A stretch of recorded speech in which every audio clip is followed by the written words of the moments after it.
What if I told you that the greatest empires in history were not built by swords alone, but by something far more enduring, something that shaped laws, inspired innovations, and united millions under a common vision? Think about it. Behind every legendary conquest, behind every golden age, there lies a story not of sheer force, but of knowledge carefully cultivated and passed down through generations. From the grand libraries of Alexandria, where scholars gathered under flickering oil lamps to debate ideas that would outlive dynasties, to the disciplined academies of ancient China, where civil servants learned to administer justice across vast territories, education has always been the quiet engine of imperial rise. It's the unspoken force that turned ambitious visions into lasting legacies. And here's what's truly fascinating. This isn't just ancient history. The choices these empires made about what to teach, who to teach, and how to weave learning into the fabric of power still echo in our world today, in our schools, our governments, and our global culture. So today, we're setting out on a journey across centuries and continents to explore how education shaped the destiny of great empires. We'll walk through the halls of forgotten universities, decode the training of scribes and administrators, and see how knowledge became a tool both for unity and control. This is about more than dates and battles. It's about understanding how ideas themselves became instruments of power. How did Rome maintain order from Britain to Syria? How did the Islamic caliphates foster a golden age of science and philosophy that lit up the medieval world? Why did some empires collapse when their systems of learning grew rigid, while others adapted and thrived? We're going to uncover the patterns, the surprises, and the human stories behind history's most fascinating classrooms. You're going to see history in a completely new light by the end of this, because this isn't just about the past, it's about what we can learn from it today. In a world where information moves at the speed of light and education is more accessible than ever, the lessons of empires remind us that knowledge isn't just personal power, it's cultural strength. It's the foundation upon which societies rise, stabilize, and sometimes, sadly, fall. So settle in, open your mind, and join me as we unravel one of history's most compelling mysteries: how education built the world's greatest empires and why that story is still being written today. Every great empire began with a vision, but it was education that turned that vision into reality. Think about the Roman Empire for a moment. Its sprawling territories, stretching from the misty highlands of Scotland to the sun-baked deserts of Syria, could never have been managed through military might alone. The true glue that held it all together was a sophisticated system of education designed to produce a specific kind of person, the educated citizen. In Roman towns, schools did far more than teach boys how to read and write Latin and Greek. They were training grounds for future leaders, instilling a powerful sense of civic duty, a deep understanding of Roman law, and the practical engineering skills needed to build the aqueducts, roads, and fortifications that became the empire's backbone. This wasn't just academic, it was intensely practical. An engineer learned to calculate the precise gradient for an aqueduct to bring fresh water to a city. A provincial administrator studied law to settle disputes fairly and maintain the famous Pax Romana, the Roman peace. A soldier was taught not just combat, but also the logistics of supply chains and the construction of fortified camps. This created a unified class of administrators, military officers, and engineers who all shared a common language, a common legal framework, and a common set of values about what it meant to be Roman. They could be posted to any corner of the empire and immediately understand their role within the larger system, ensuring that directives from the capital were carried out effectively thousands of miles away. Without this educational foundation, the entire colossal structure would have quickly collapsed under the sheer weight of its own size and diversity, fractured by disorganization, miscommunication, and local ignorance of imperial standards. By deliberately instilling these shared values and practical competencies, empires like Rome did more than just govern. They built a resilient culture capable of adapting to new challenges, integrating conquered peoples, and enduring for centuries.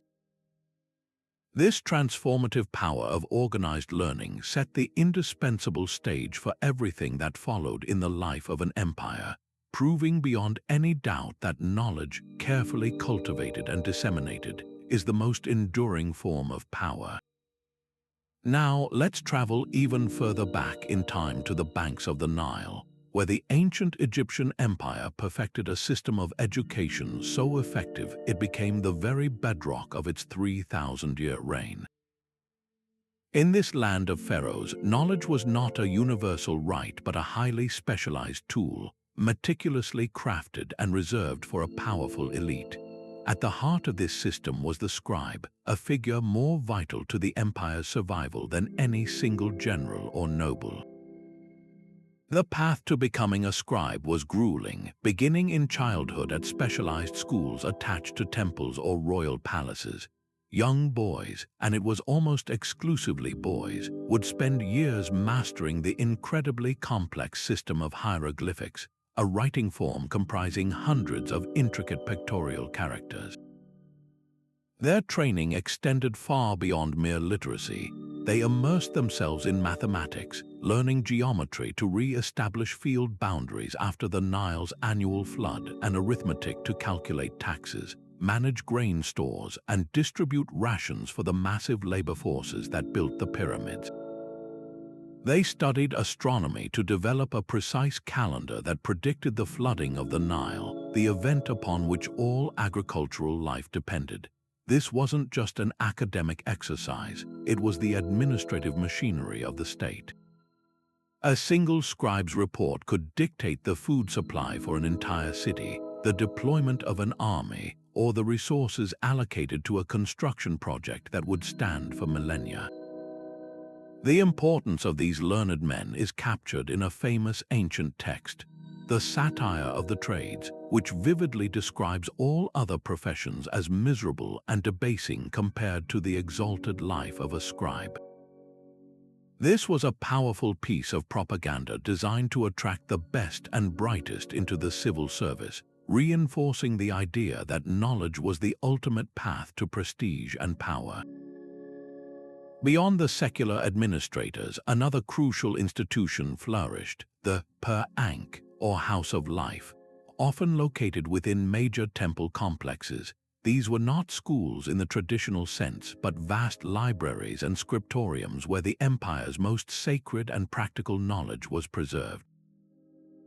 Here, priests and scholars copied, studied, and guarded texts on papyrus scrolls, covering everything from advanced surgical procedures and herbal remedies to intricate theological doctrines and magical spells. The medical knowledge contained within, for instance, was astonishingly advanced, with texts detailing the diagnosis of illnesses, setting of broken bones, and even rudimentary forms of surgery. This preserved wisdom provided a continuous thread of cultural and scientific understanding, allowing Egyptian society to remain stable and prosperous through dynastic changes and even periods of foreign influence. It was this dedicated, specialized education that directly enabled Egypt's greatest achievements, the architectural marvels we still marvel at today. The Great Pyramid of Giza, the temples of Karnak and Luxor required not just brute labor, but an army of educated overseers, architects, and logisticians who could design, plan, and execute projects that took decades to complete. Scribes kept meticulous records of every block quarried, every worker paid in bread and beer, and every ritual that needed to be performed to ensure the pharaoh's successful journey to the afterlife. This bureaucratic precision allowed Egypt to project its power and influence far beyond its borders, establishing trade networks and diplomatic relations across the ancient Near East. Even when foreign powers like the Hyksos or later the Persians invaded, the Egyptian educational system proved incredibly resilient. The conquerors often found they had no choice but to rely on the existing class of scribes and administrators to actually run the country, to collect taxes and maintain order. In this way, the knowledge carefully hoarded and passed down through generations became a shield for Egyptian culture, allowing it to absorb shock and outlive its conquerors, its essence preserved long after its political independence faded. But while Egypt and Rome built their systems for internal cohesion, the Persian Empire faced a uniquely different challenge: how to govern an astonishingly vast and diverse collection of cultures, languages, and traditions without tearing itself apart. The Achaemenid solution was nothing short of revolutionary. They realized that conquest was only the beginning. True power lay in administration, and effective administration required a new kind of educated elite. To rule an empire that stretched from the Indus River to the Aegean Sea, encompassing ancient civilizations like the Babylonians, Egyptians, Greeks, and Lydians, the Persians could not simply impose their own ways. Instead, they adopted a brilliant strategy of intellectual inclusion. They actively sought out the wisdom of the peoples they conquered, establishing royal libraries and archives that became repositories for the world's knowledge. In these centers, Babylonian astronomical charts were studied alongside Egyptian medical texts, Greek philosophical works, and Indian mathematical treatises. This wasn't just about collecting scrolls. It was a deliberate policy of synthesizing the best ideas from across the known world to improve the empire's governance, economy, and technology. The heart of this system was the education of the satrap, the provincial governor. These key administrators were not just Persian nobles. They were carefully selected and trained to understand the specific regions they would govern. Their education was intensely practical and multilingual. A satrap bound for Egypt would learn hieroglyphics and the intricacies of the Nile's agricultural cycles. One destined for Babylon would study cuneiform and the complex Babylonian system of law and commerce. This meant that when a Persian official arrived in a new province, he could communicate with local leaders in their own language, respect their customs, and administer justice according to familiar principles. This drastically reduced resentment and rebellion, as subject peoples often found Persian rule to be pragmatic and surprisingly respectful of their traditions.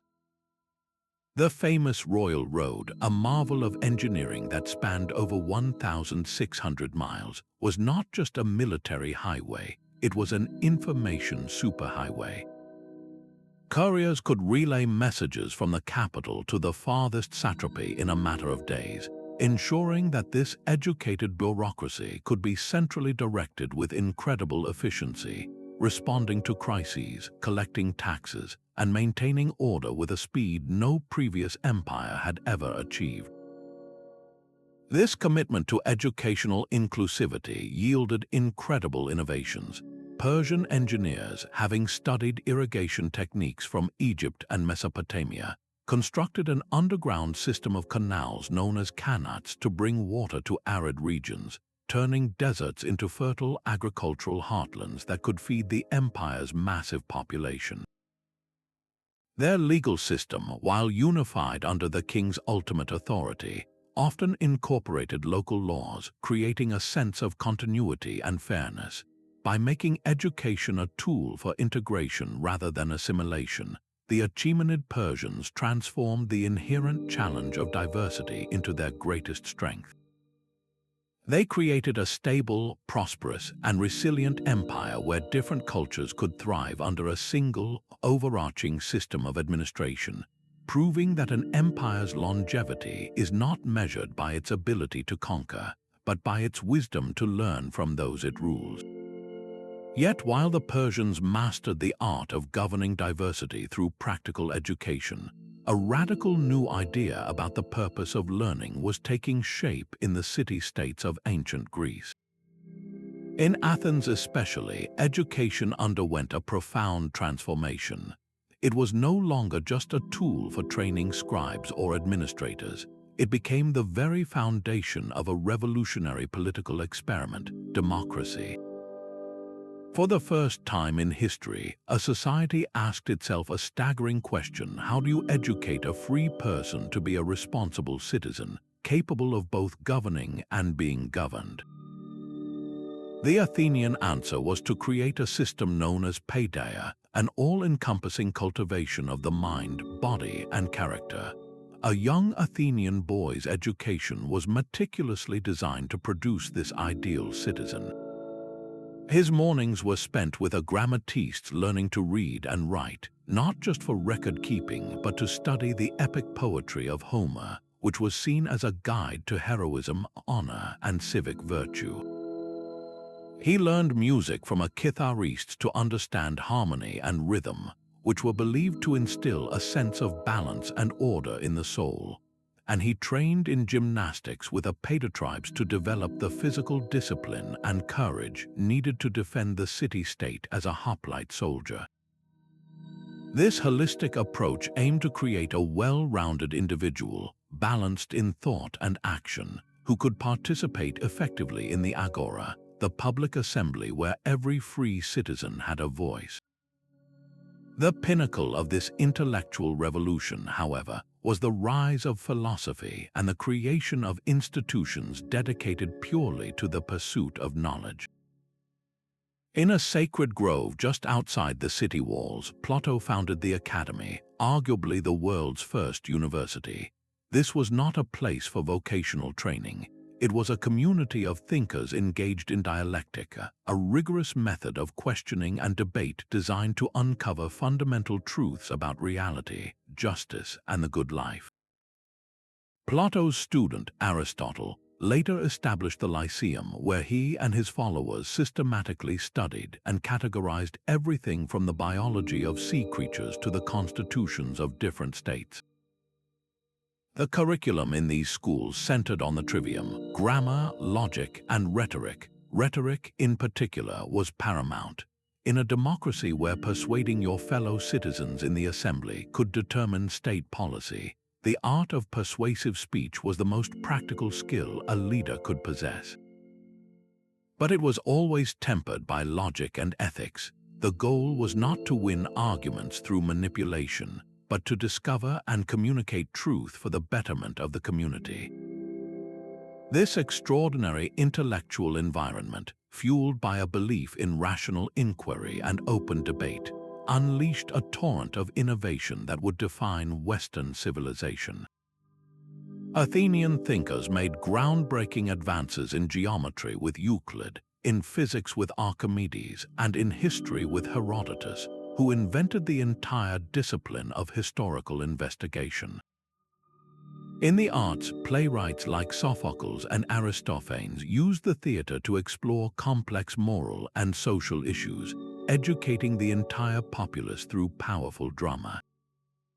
This cultural explosion, this Greek miracle, transformed Athens from a modest city-state into an intellectual and artistic superpower. Its influence radiated across the Mediterranean world, long after its military and political power had waned.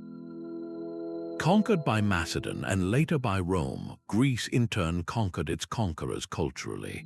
Roman elites sent their sons to be educated by Greek tutors and modeled their literature, art, and architecture on Greek masterpieces.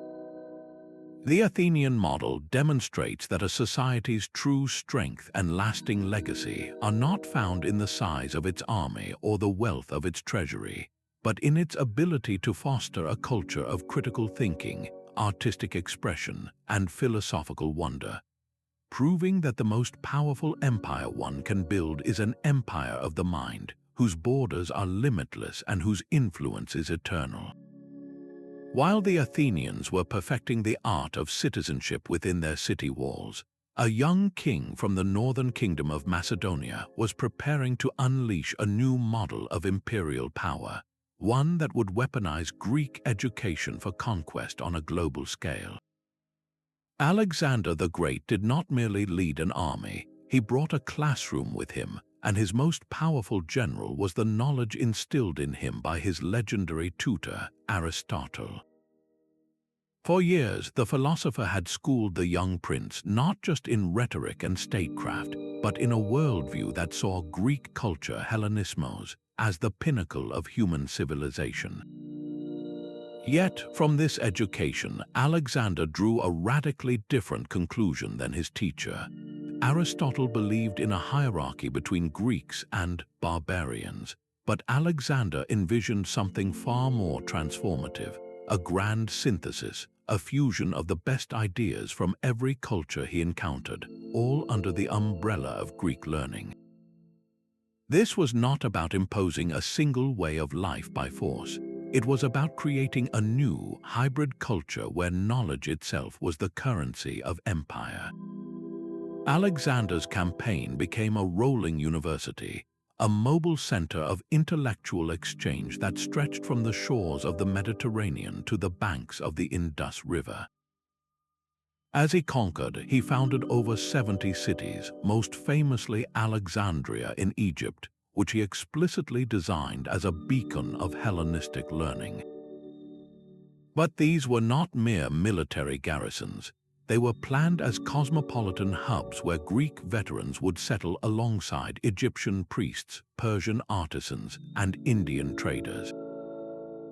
In these new urban centers, the gymnasium and the theater became as central to civic life as the fortress, serving as the primary institutions for spreading the Greek language and philosophical ideas. Alexander himself led by astonishing example. He shocked his Macedonian generals by adopting Persian dress, incorporating elite Persian cavalry units into his army, and even marrying a Bactrian princess, Roxana, and encouraging his officers to take foreign wives.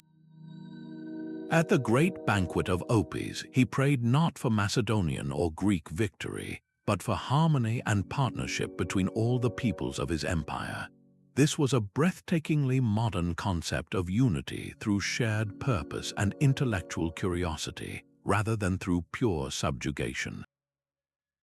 The most enduring legacy of this policy was the intellectual flourishing it enabled, a period we now call the Hellenistic Age. After Alexander's death, his generals, particularly the Ptolemies who ruled Egypt, took his vision and built upon it spectacularly.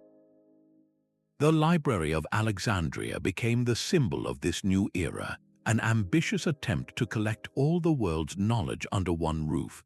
Scholars were enticed from across the known world with generous salaries and an unparalleled research environment. Here, the Greek tradition of rational inquiry met the ancient astronomical records of the Babylonians, the medical expertise of the Egyptians, and the mathematical concepts emerging from India. This cross-pollination of ideas led to staggering breakthroughs that would not be surpassed for centuries. The mathematician Euclid compiled his elements here, creating the foundational textbook of geometry. Archimedes, studying in Alexandria, developed the principles of leverage and buoyancy. The astronomer Aristarchus of Samos, working from the library's data, proposed a heliocentric model of the solar system nearly 2,000 years before Copernicus. The physician Herophilus pioneered human dissection, advancing anatomy to new levels of understanding. This explosion of innovation was directly funded by the state because it served the empire's practical needs. Better astronomy meant more accurate calendars and safer navigation for the empire's trade ships. Advanced mathematics and engineering were essential for building the harbors, siege engines, and infrastructure that held the far-flung territories together. Medicine improved the health of soldiers and citizens alike. By making scholarship a pillar of state policy, the Hellenistic kingdoms built a different kind of power, one based on cultural prestige and intellectual attraction. Greek became the lingua franca of science, commerce, and administration from Sicily to India, allowing a merchant in Rome to do business with a partner in Bactria. A young man from the Levant could learn Greek rhetoric and rise to a position of authority anywhere in the Hellenistic world. This common educational framework created a vast network of interconnected elites who shared a common culture, making the administration of a diverse empire not only possible but efficient. Alexander's short-lived military empire fragmented upon his death, but the intellectual and cultural empire he inaugurated proved incredibly durable. It laid the essential groundwork for the later Roman adoption of Greek culture and even influenced the intellectual environment into which Christianity was born. His legacy is the ultimate proof that while armies can conquer land, it is the conquest of the mind through education, exchange, and the fearless blending of ideas that truly builds a lasting legacy. While the Hellenistic world buzzed with the theoretical brilliance of Greek philosophy, a very different, intensely practical approach to education was taking shape on the banks of the Tiber River. The Romans, ever the pragmatists, looked at the soaring ideas of their Greek neighbors and asked a characteristically blunt question: what is this knowledge for? Their answer was to forge an educational system designed not for philosophers, but for builders, administrators, and lawmakers, a machine that would eventually produce the most effective governing class the world had ever seen. At the heart of this system was the art of oratory, the mastery of persuasive public speech. In the bustling forum of the Roman Republic, where laws were debated, legal cases were argued, and political careers were made or broken, the ability to speak effectively was more valuable than military prowess or noble birth. A young Roman boy from a wealthy family would begin his training under a literator, learning to read and write Latin and Greek, but his real education started with the rhetor, a teacher of rhetoric who drilled him in the 5 canons of oratory: invention, arrangement, style, memory, and delivery. He would practice composing and delivering speeches on historical or fictional themes, learning to structure an argument, deploy emotional appeals, and use his voice and gestures to maximum effect. This was not academic theater, it was the essential training for a life of public service. The ultimate embodiment of this ideal was Marcus Tullius Cicero, a man who rose from a provincial equestrian family to the highest office of consul, largely through the power of his educated mind and his silver tongue. Cicero was the product of this system perfected. He studied law, philosophy, and rhetoric in Rome and Greece, synthesizing Greek theoretical knowledge with Roman practical application. His speeches against the conspirator Catiline are legendary not just for their content, but as masterclasses in political rhetoric that saved the Republic, at least temporarily. His extensive writings on law, duty, and governance became textbooks for generations of Roman statesmen. Cicero proved that in Rome, words could be as powerful as swords, and a well-argued case in the Senate could be more decisive than a legion on the frontier. This focus on producing articulate, logical, and persuasive citizens created a ruling class that could debate complex issues, negotiate with foreign ambassadors, and maintain the intricate checks and balances of republican government.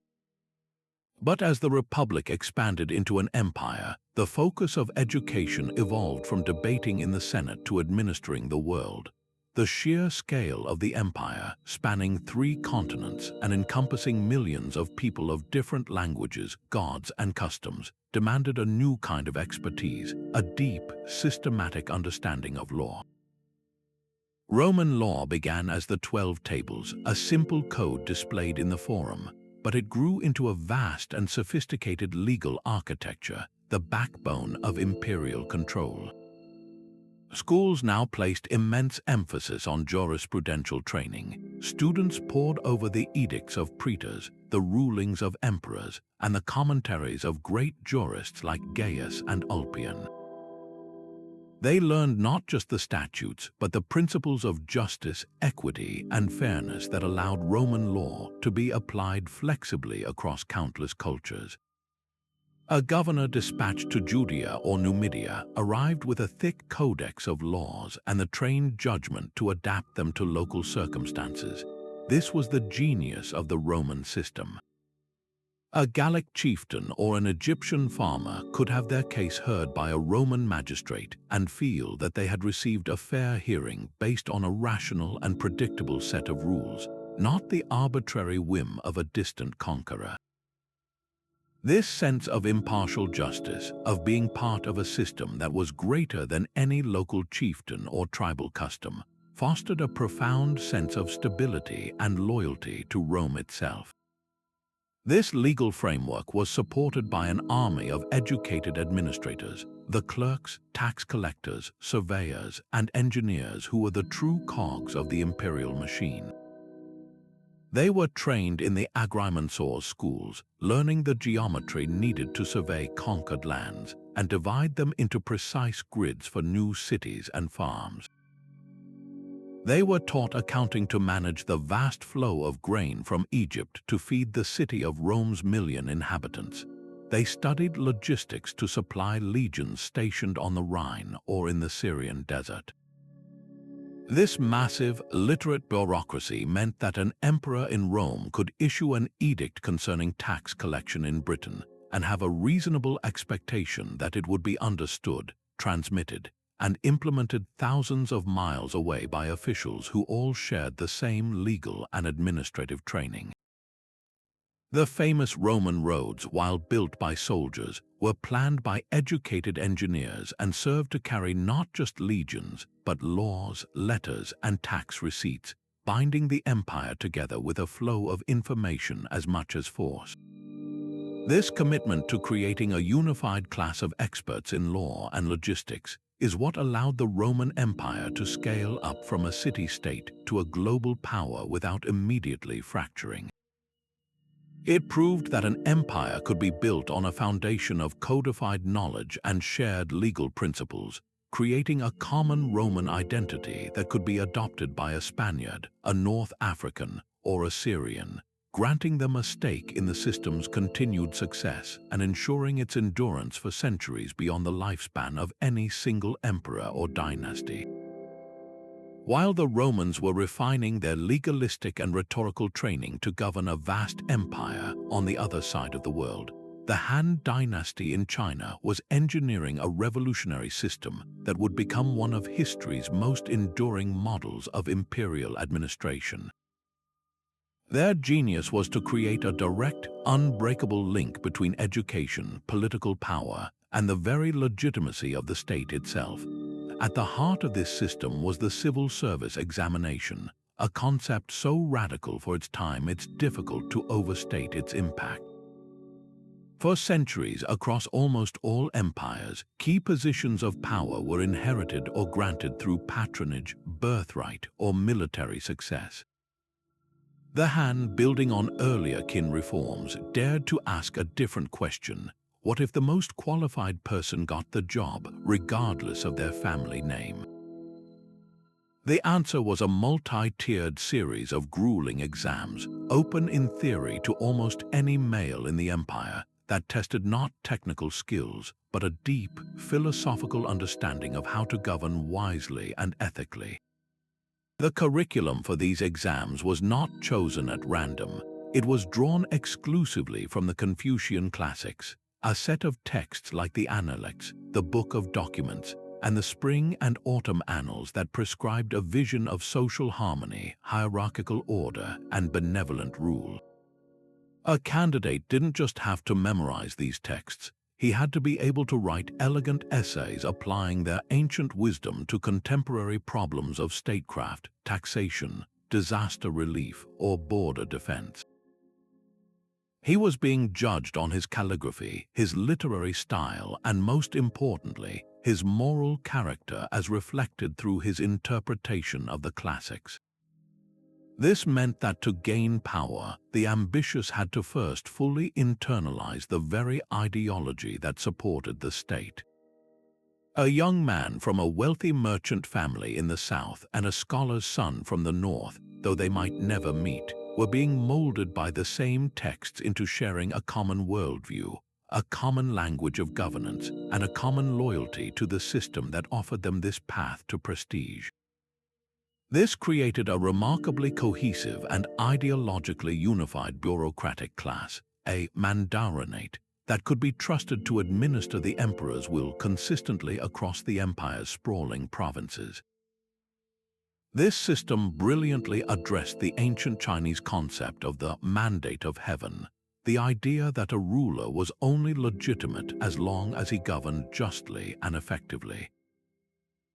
By selecting officials based on merit and moral wisdom, the emperor could demonstrate that his reign was in harmony with heaven's will, as he was surrounding himself with the most virtuous and capable men in the land.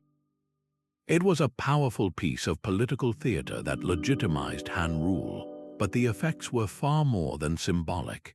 This meritocracy produced a stunningly competent bureaucracy that managed the immense complexities of the Han state. Educated officials standardized weights and measures, maintained the massive granary system that prevented famines, oversaw vast public works projects like flood control canals, and kept meticulous census records for taxation and conscription. Their efficiency directly fueled the empire's economic prosperity and military strength, enabling the Han to project power along the Silk Road and subdue nomadic threats. Perhaps the most revolutionary and socially transformative aspect was the tantalizing possibility of upward mobility. While in practice wealthy families had significant advantages in tutoring their sons, the principle was established that intellectual merit, not just noble blood, could be the key to power. Stories, whether entirely true or partly legendary, circulated of men who rose from poverty to high office through sheer scholarly dedication, becoming folk heroes and reinforcing the system's ideal. This created a powerful incentive structure throughout Chinese society, fostering a deep-seated cultural respect for education, scholarship, and book learning that persists to this day. It meant that the state could tap into a vast reservoir of talent that would have otherwise been lost, co-opting the brightest minds from across the social spectrum and binding them to the imperial project. The Han Dynasty's educational innovation did more than just create efficient administrators. It built a resilient framework that would allow Chinese civilization to survive dynastic collapses, foreign invasions, and internal rebellions, with the ideal of the scholar official remaining a central pillar of the state for 2,000 years. Meanwhile, as Rome grappled with the complexities of law and the Han with the rigors of examinations, a different kind of intellectual revolution was blossoming on the Indian subcontinent under the Gupta dynasty. This era, often called India's Golden Age, presents a fascinating contrast to the state-driven educational models we've seen elsewhere. The Gupta approach was less about creating a standardized bureaucracy and more about unleashing pure, unfettered intellectual inquiry, with the state acting as a generous patron rather than a strict director. The heart of this system was not a government ministry but a university, and not just any university. Nalanda was the Oxford, Cambridge, and Harvard of the ancient world rolled into one breathtakingly vast campus. Founded in the 5th century, it grew into a self-contained city of learning, home to over 10,000 students and 2,000 professors at its peak. Its library, the magnificent Dharmaganya, or Treasury of Truth, was a 9-story architectural marvel housing hundreds of thousands of manuscripts, so vast that it reportedly burned for 3 months when it was later destroyed by invaders. To walk through Nalanda was to witness a global intellectual exchange unlike anything else at the time. students and scholars journeyed from every corner of Asia, from China and Tibet to Korea, Persia, and Central Asia, drawn by its unparalleled reputation. They came to study not one subject, but the entire spectrum of knowledge, which was seen as an interconnected whole. The curriculum at Nalanda and other centers like Vikramashila was breathtakingly comprehensive and radically interdisciplinary. A student wouldn't just study astronomy, they would explore it alongside advanced mathematics, Vedic philosophy, and the meditative practices believed to clarify the mind for observation. This holistic approach, where practical science and spiritual philosophy were not enemies but partners in the quest for truth, led to breakthroughs that would fundamentally reshape global knowledge. In mathematics, the scholar Aryabhatta, who likely studied or taught at Nalanda, made a series of staggering intellectual leaps. He worked out the value of pi to 4 decimal places, accurately calculated the solar year's length, and proposed that the Earth was a sphere rotating on its axis, explaining the apparent movement of the stars centuries before Copernicus. But his most profound contribution, alongside other thinkers like Brahmagupta, was the formalization of the decimal system and, most famously, the concept of zero. This wasn't just the invention of a number, it was the creation of a placeholder, the concept of nothingness as a tangible value, which revolutionized calculation and made advanced algebra and calculus possible. This single idea, eventually transmitted to the Islamic world and then to Europe, is the bedrock of every digital device we use today. The same spirit of inquiry flourished in medicine at centers like Takshashila. The great physician Sushruta, centuries before, had laid the groundwork, but Gupta-era scholars expanded on his work, compiling the Sushruta Samhita, a detailed surgical textbook that described over 120 surgical instruments and 300 procedures, including complex techniques like cataract surgery, fracture repair, and even early forms of plastic surgery. They practiced sterilization and advocated for cleanliness long before it was standard elsewhere. In literature, the period saw the perfection of the Sanskrit play and epic poetry under luminaries like Kalidasa, whose works like Shakuntala are still celebrated for their poetic beauty and psychological depth. This incredible flourishing wasn't an accident. It was the direct result of deliberate patronage from a line of enlightened rulers. Gupta emperors like Chandragupta II, who took the title Vikramaditya or Son of Valor, didn't just fund universities, they personally supported poets, artists, scientists, and philosophers at their courts, turning their capital into a dazzling cultural salon. They endowed land grants to these institutions, ensuring they had a permanent, independent source of income to pursue research without constant political interference. This created a stable environment where scholars could think deeply and pursue long-term projects. What makes the Gupta model so distinct is that this educational investment wasn't primarily for imperial administration, though it certainly produced capable ministers. Its primary product was prestige. The renown of Nalanda and the brilliance of its scholars became a powerful form of soft power, attracting trade, diplomacy, and cultural influence from across the known world. Chinese pilgrims like Faxian and Xuanzang made perilous journeys across mountains and deserts to study at these Indian universities, meticulously recording their awe in travelogues that inspired their own cultures. They carried back not just Buddhist scriptures, but knowledge of mathematics, astronomy, and linguistics. The Gupta Empire became synonymous with wisdom and sophistication, a place where the mind was free to explore the deepest mysteries of the universe, from the movement of the stars to the nature of consciousness itself.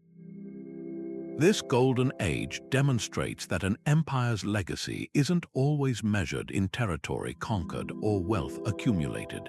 but in the light of knowledge it generates, a light that can guide the world for centuries after its political power has faded. Yet even as the Gupta model celebrated open inquiry, a very different educational drama was unfolding far to the west, where the magnificent capital of Constantinople stood as a lone fortress of light amidst a gathering storm. As the Western Roman Empire crumbled into a patchwork of warring kingdoms, its grand libraries burned, its aqueducts fell silent, and the intricate Latin of its lawyers was replaced by the crude dialects of new rulers. The Eastern Roman Empire, what we now call Byzantium, made a conscious, monumental decision. It would not share the fate of its Western twin. Instead, it would become the guardian, the dedicated librarian, for 1,000 years of classical knowledge that was vanishing everywhere else. Imagine the scene. Across Europe, the great works of Plato, Aristotle, Euclid, and Archimedes were being used to stuff cracks in walls or simply left to rot in abandoned villas. But in the bustling, cosmopolitan heart of Constantinople, teams of scribes in scriptoriums attached to the great Imperial University worked tirelessly, their quills scratching across parchment by lamplight, meticulously copying and recopying these very same texts. They weren't just preserving words, they were preserving a world of reason, of geometry, of philosophy and law that they were determined would not be extinguished by the encroaching darkness. This was not an act of mere nostalgia, it was a calculated strategy for survival. The Byzantine Empire found itself in a permanent state of siege, surrounded by powerful and often hostile neighbors, the Persian Sassanids, various Slavic and Turkic tribes, the rising power of Islam, and later the European Crusaders who were supposed to be allies. In this relentless pressure cooker, the Byzantines realized that their greatest weapon was not their famous Greek fire or their formidable walls. It was their cultural and intellectual superiority, meticulously cultivated through a state-controlled education system. At the apex of this system was the Imperial University of Constantinople, founded in the 5th century by Emperor Theodosius II. This was not a university in the modern, liberal sense. It was an elite academy with a very clear purpose: to produce the human machinery required to run a sophisticated, millennia-old state under existential threat. Its two primary faculties were philosophy and law, and admission was fiercely competitive. Here, the sons of the elite, and occasionally brilliant commoners, were drilled in a rigorous curriculum that fused Christian theology with the classical Greek tradition. They studied the logic of Aristotle to sharpen their minds for diplomacy, the rhetoric of Demosthenes to out-argue foreign ambassadors, and the history of Herodotus and Thucydides to understand the patterns of human conflict. The output of this system was a unique class of individual, the Byzantine bureaucrat. These were not dull paper pushers. They were hyper-educated polymaths who could serve as a provincial governor one year, a military logisticos managing a campaign's supply lines the next, and a chief legal advisor to the emperor after that. A single individual might need to be fluent in law to administer the massive legal code of Justinian, which consolidated 1,000 years of Roman jurisprudence, in mathematics and engineering to oversee the construction of the empire's legendary defensive fortifications and magnificent domed churches like the Hagia Sophia, and in theology to engage in the complex doctrinal debates that shake the empire's very foundations. This deep, practical education allowed Byzantium to innovate constantly in the face of adversity. When a new threat emerged, they didn't just throw soldiers at the problem, they educated a response. They developed new military treatises, new diplomatic protocols for dealing with steppe nomads, and new legal frameworks to integrate conquered peoples. This intellectual flexibility is a key reason why the empire could lose vast territories to invaders and then, generations later, reconquer them under a brilliant, educated general like Justinian or Basil II. This relentless focus on educating the ruling class also forged an unbreakable sense of identity. For a Byzantine, to be educated was to be Roman. This was a crucial paradox. They spoke Greek, but they called themselves Ramaioi Romans. Their education connected them directly to the glory of Augustus and Constantine, creating a powerful narrative of unbroken continuity that sustained morale through countless crises. This cultivated cultural arrogance, while sometimes a diplomatic liability, was a tremendous source of internal strength. It allowed them to look upon the powerful kingdoms of the Franks or Bulgars as uncouth barbarians, and to view the sophisticated Islamic Caliphate as a fascinating but ultimately derivative rival.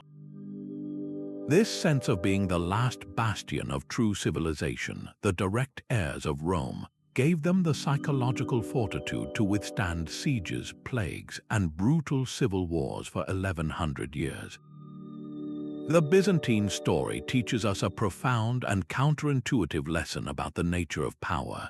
In an age of chaos, the most resilient defense a civilization can possess is not a thicker wall or a sharper sword, but a well-stocked library, a sharpened mind, and an education system dedicated to preserving the flame of knowledge against the long, cold night. They wielded education not as a gentle pursuit, but as a shield polished by philosophy, tempered by law, and held firm by the unwavering belief that to stop learning was to truly die. While Byzantium stood as a fortress preserving classical knowledge, a new and dynamic intellectual empire was rising in the East, one that would not merely guard old wisdom, but radically transform it through a breathtakingly ambitious project of cultural fusion. The Abbasid Caliphate, after seizing power and moving the capital to the newly founded city of Baghdad in the 8th century, embarked on a mission unlike any before. They understood that to govern a vast and diverse empire stretching from the edges of China to the Atlantic coast of Spain, they needed to harness the collective knowledge of all the civilizations they now ruled. This vision found its ultimate expression in the Beit al-Hikmah, the legendary House of Wisdom. This was far more than a library or a simple translation bureau. It was the world's first truly global research institute, a buzzing hive of intellectual activity where the caliph himself actively participated in debates, and the pursuit of knowledge was considered the highest form of worship. The engine of this revolution was a massive state-sponsored translation movement.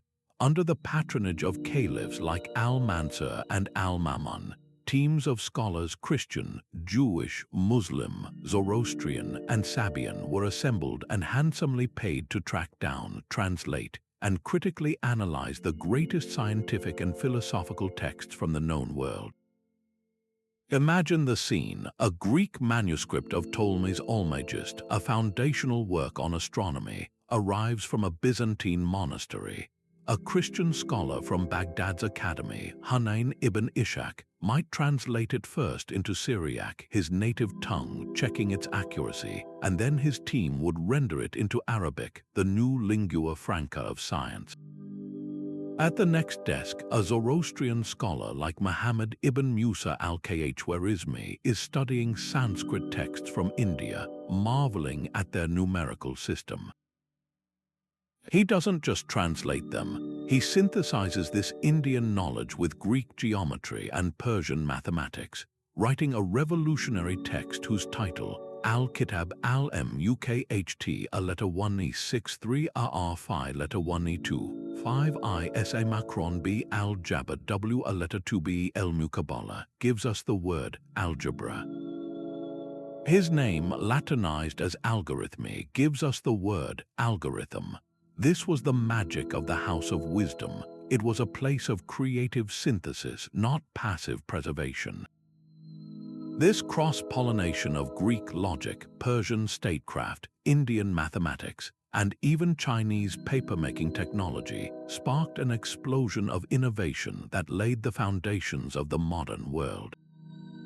In optics, Ibn al-Haytham conducted rigorous experiments that debunked the ancient Greek theory of vision, correctly arguing that light enters the eye rather than emanating from it, and establishing the fundamentals of the scientific method centuries before Bacon or Descartes. In medicine, physicians like al-Razi Rhazes and Ibn Sina Avicenna compiled enormous encyclopedias that synthesized all known medical knowledge. Avicenna's Canon of Medicine, with its systematic approach to diagnosis, contagious diseases, and clinical trials, became the standard medical textbook in European universities for over 500 years. In chemistry, Jabir ibn Hayyan pioneered experimental techniques like distillation and crystallization, moving the field from mystical alchemy toward a science of precise measurement. But this golden age was not confined to an elite circle in Baghdad. The Abbasids institutionalized learning through the widespread establishment of madrasas, educational institutions that were often attached to mosques and funded by religious endowments called waqfs. While their primary focus was on Islamic law and theology, many, especially in the early centuries, also taught a wide range of rational sciences, or al-ulum al-aqliya. This included mathematics, astronomy, medicine, and philosophy, creating an educated class that spanned the entire empire. A student in Cordoba, Spain, could be studying the same legal principles and astronomical charts as a scholar in Bukhara, Central Asia, creating a remarkable intellectual cohesion across thousands of miles. This network of learning ensured a constant circulation of ideas. A discovery in a Baghdad observatory could be debated in a Cairo madrasa and then applied by a doctor in Damascus within a generation. This profound emphasis on accessible education and intellectual inquiry became the ultimate stabilizing force for the caliphate. By creating a shared language of science and a common culture of learning that transcended ethnic and sectarian lines, the Abbasids fostered a sense of belonging to a larger, sophisticated civilization. A Persian Muslim, a Nestorian Christian physician, and a Jewish astronomer could all see themselves as contributors to the same grand project of human advancement, their identities shaped more by their shared intellectual pursuits than by their religious differences. This cultural prestige also became a powerful tool of soft power, attracting trade, diplomacy, and allegiance. The legacy of this educational explosion did not fade with the political decline of the Abbasids. Its light was carried forward, preserved and enhanced in centers like Muslim Spain and Sicily, where Christian scholars from a Europe emerging from its dark ages began to eagerly translate these Arabic texts into Latin. The works of Aristotle, now filtered through the brilliant commentaries of Ibn Rushd Averroes, returned to Europe with the force of a revelation, directly igniting the scholastic movement and paving the way for the Renaissance. The Islamic Golden Age stands as history's most powerful testament to the idea that the most enduring empires are not built on territory conquered, but on knowledge shared, and that the most powerful tool for unifying humanity is not a sword but a book. Yet for all their fearsome reputation as destroyers of cities and obliterators of civilizations, the Mongols possessed a secret weapon far more sophisticated than their composite bows or their legendary cavalry, a ruthless, unsentimental pragmatism when it came to the power of knowledge. They understood that you could conquer an empire on horseback, but you could not rule it from the saddle.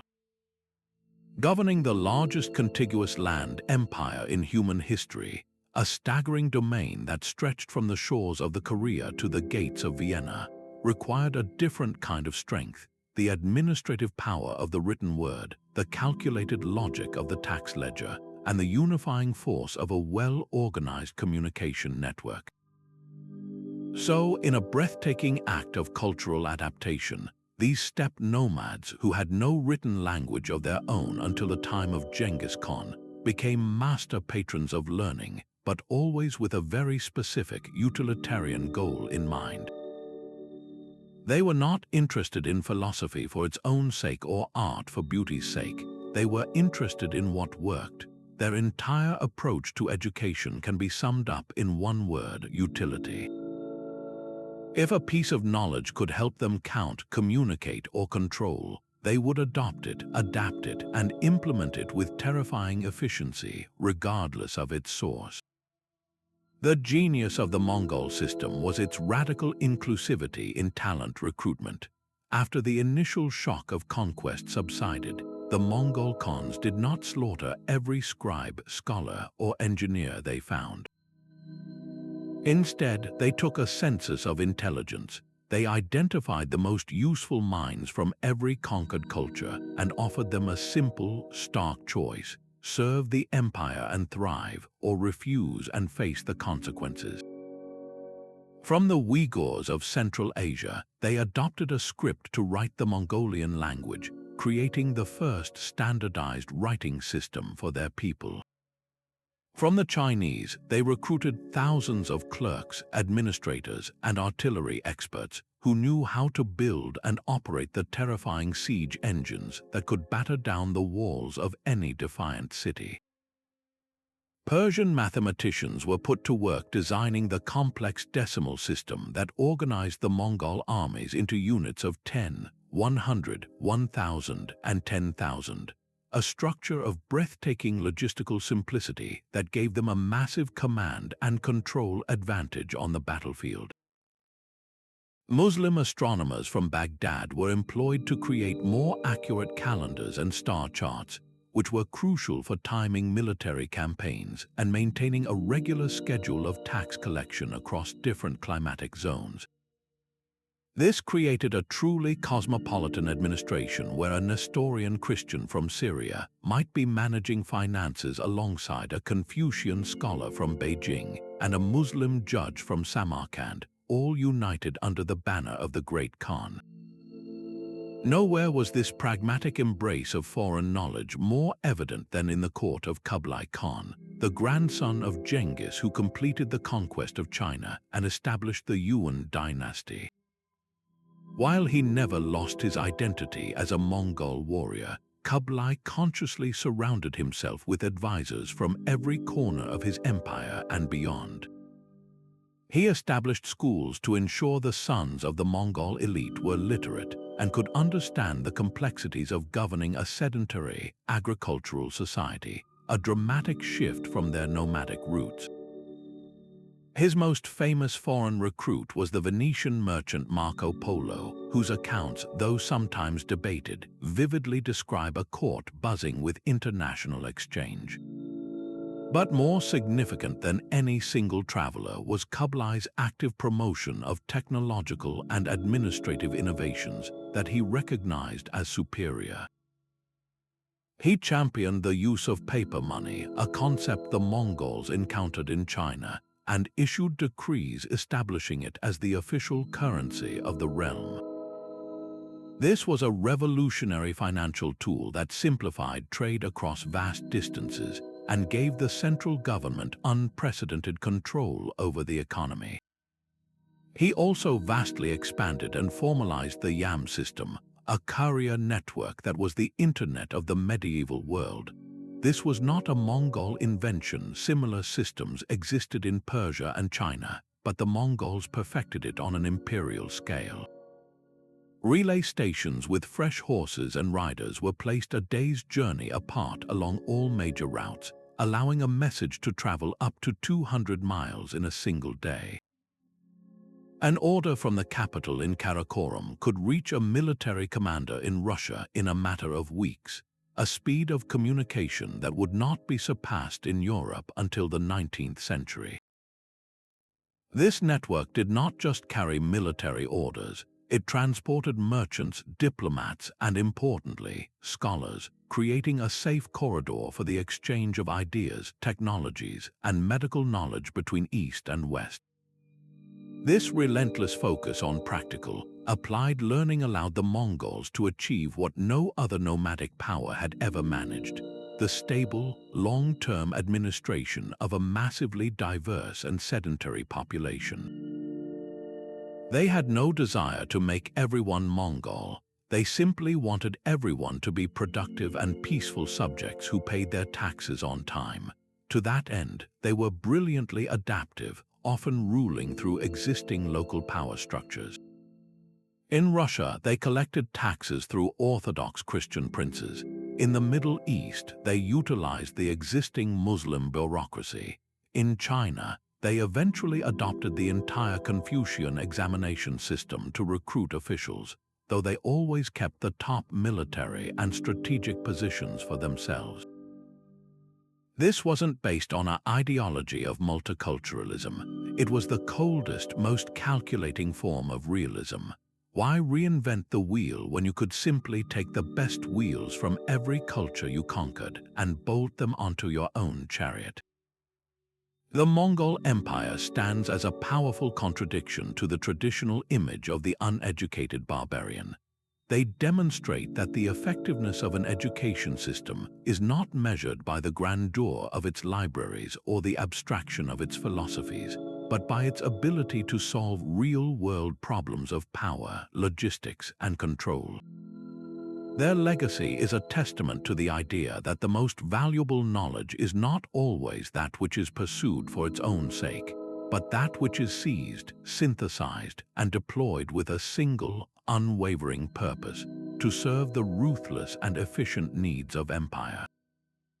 Yet far from the sprawling courts of the Mongols, in the heart of West Africa, another empire was crafting a legacy of knowledge that would become the stuff of legend. The Mali Empire, under the visionary leadership of Mansa Musa, understood that true wealth was not just measured in gold, but in the wisdom contained within books and the prestige of scholarly acclaim. At the center of this intellectual universe was the fabled city of Timbuktu, a name that would echo through history not as a remote desert outpost, but as a radiant beacon of learning that shone across the Islamic world. This was no simple trading town. It was a purpose-built center of scholarship where the lines between the mosque, the marketplace, and the university blurred into a single, vibrant ecosystem of intellectual and commercial exchange. The great Sankor University, along with the bustling madrasas of Jingraba and Sidi Yahya, formed a constellation of learning that attracted the finest minds from across Africa and the Middle East.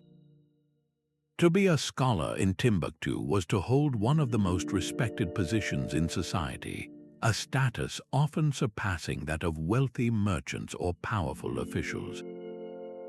The curriculum within these sun-baked clay buildings was astonishingly comprehensive and rigorous, a testament to the empire's deep integration into the wider Islamic intellectual tradition. Students, after first mastering the Quran and the Arabic language, could advance to study a dazzling array of subjects. They delved into Islamic law, or fiqh, learning to apply the principles of the Maliki school of jurisprudence to complex matters of trade, inheritance, and governance, a crucial skill for maintaining order in a vast multi-ethnic empire. They studied astronomy to accurately determine the times of prayer and to navigate the vast, featureless expanse of the Sahara Desert, guiding the great camel caravans that were the empire's economic lifeline. In medicine, Timbuktu's scholars produced detailed medical treatises that combined Islamic knowledge with local herbal remedies and healing practices, creating a unique and advanced body of medical science. But the true heart of Timbuktu's scholarly power lay in its libraries. These were not small collections but vast, private repositories housed in the homes of leading scholars, containing tens of thousands of manuscripts. These texts, meticulously copied and beautifully illuminated by a dedicated class of scribes, covered every conceivable topic: theology, history, mathematics, poetry, and philosophy. They were written in Arabic but also in local languages like Songhai and Tamashek using the Arabic script, creating a rich literary tradition that was both globally connected and distinctly African. This flourishing of knowledge was inextricably linked to trade. The same camel caravans that carried salt, gold, ivory, and slaves north across the desert also carried books, ideas, and scholars. A wealthy merchant might demonstrate his piety and culture not just by building a grand house, but by endowing a library or funding a student's education. The economic prosperity generated by controlling the trans-Saharan trade routes provided the surplus wealth needed to support a large class of non-producing scholars, teachers, and students. In return, this educated class provided the empire with essential services. Legal scholars acted as judges, settling disputes between merchants from different cultures and ensuring the smooth functioning of markets. Astronomers and mathematicians helped plan the logistics of trade expeditions. Scribes kept the meticulous records of taxation and diplomacy that held the empire together. Education was the glue that bound the spiritual, economic, and administrative spheres of the empire into a cohesive whole, reinforcing Mali's identity as a sophisticated Islamic state while simultaneously facilitating the cross-cultural exchanges that made it so wealthy. The legendary status of this scholarly desert capital was sealed by the visit of the greatest traveler of the age, the Moroccan scholar Ibn Battuta. Arriving in the empire during the reign of Mansa Suleiman, Ibn Battuta's detailed account provides an eyewitness glimpse into a society that deeply valued law, order, and learning. He expressed admiration for the meticulousness of the Malian justice system and the security of its trade routes, but he was particularly struck by the intellectual life he encountered. He described a culture where the recitation of classical poetry was a common pastime and where scholarly debates were attended by the Mansa himself. Ibn Battuta's writings, which circulated widely across the Muslim world, transformed Mali from a rumored land of gold into a confirmed center of wisdom and power, a place where knowledge was revered as the ultimate currency. This reputation for intellectual vitality, combined with its almost mythical material wealth, elevated the Mali Empire from a powerful regional kingdom into a legendary civilization whose name still evokes a sense of awe and mystery, proving that the most enduring conquests are often won not on the battlefield, but in the quiet, studious corners of a library. While the Mali Empire demonstrated how education could enhance prestige through open centers of learning, the Ottomans engineered a far more controlled and calculated system, one designed not just to educate, but to systematically manufacture an entire ruling class from scratch. Their solution to governing a sprawling, multi-ethnic empire spanning 3 continents was as radical as it was ruthless: the Devshirme, or gathering. Imagine being a young Christian boy living in a Balkan village in the 15th century. One day, Ottoman officials arrive not with violence but with a list. They are there to conscript the most intelligent, strongest, and most promising youths, taking them from their families to be raised in the faith of Islam and trained for a life of service to the Sultan. For the families, it was a moment of profound tragedy and terrifying uncertainty. For the Ottoman state, it was the essential intake process for the world's most elite and peculiar boarding school, the gateway to the famed palace school in Istanbul. This was not a punitive measure. It was a coldly efficient talent search, a way to harvest the brightest human capital from their subject populations and transform it into the very engine of imperial power. The transformation these boys underwent was total and meticulously planned. Upon arrival in the capital, they were converted to Islam, given Turkish names, and subjected to a grueling, multi-tiered educational program within the walled seclusion of the Topkapi Palace. This was an education in the fullest sense of the word, designed to forge mind, body, and spirit into a single, unwavering instrument of the state. Their physical training was relentless, encompassing horsemanship, archery, and the mastery of various weapons, preparing them for a potential life in the elite infantry corps, the Janissaries. But their intellectual formation was even more rigorous. They studied Ottoman Turkish, Persian, and Arabic, the languages of administration, high literature, and Islamic law. They immersed themselves in calligraphy, mathematics, history, and geography. They were taught music and courtly etiquette, the delicate arts of diplomacy and conversation. Most importantly, they were drilled in the principles of statecraft, finance, and military strategy. The entire curriculum was engineered to produce individuals of profound loyalty, impeccable discipline, and versatile skill, all directed toward a single purpose, the glory and stability of the Ottoman Empire. The most successful graduates of this system did not become simple soldiers. They ascended to the highest echelons of power. They became pashas governing vast provinces, admirals commanding the fleet, financial ministers managing the empire's complex economy, and even grand viziers, the sultan's chief minister who held power second only to the ruler himself. This created a breathtaking paradox at the heart of the Ottoman state. The empire was an Islamic theocracy led by a Sunni Muslim sultan, yet many of its most powerful executives and military leaders were born Christians, taken from their families as children.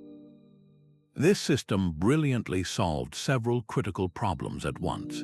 It prevented the formation of a hereditary Turkish nobility that could challenge the sultan's authority, as these Devshirme officials owed their status solely to the state and could be dismissed just as easily. It ensured a constant influx of fresh talent, untainted by local clan loyalties or factional politics, and perhaps most ingeniously, it co-opted the most capable individuals from potentially rebellious regions, turning them into the empire's most fervent defenders. A boy taken from Serbia or Albania could grow up to lead an Ottoman army to pacify a revolt in Serbia or Albania, his loyalty to the Sultan now absolute, his former identity completely subsumed. Alongside this unique palace school system, the Ottomans maintained a more traditional network of madrasas, which provided the essential religious and legal education that underpinned the empire's ideological cohesion. These institutions produced the ulama, the class of scholars, judges, and jurists who interpreted Islamic law, ran the court system, and provided the religious legitimacy for the Sultan's rule. While the Devshirme graduates handled the practical, secular administration of the state, the ulama managed the spiritual and legal life of the empire's Muslim subjects. This created a powerful dual-pillared structure. The palace schools produced the loyal soldiers and pragmatic administrators who expanded and defended the empire, while the madrasas produced the scholars and judges who ensured its society functioned according to a unified set of religious and legal principles. This blend of ruthless pragmatism and ideological consistency was the key to Ottoman longevity.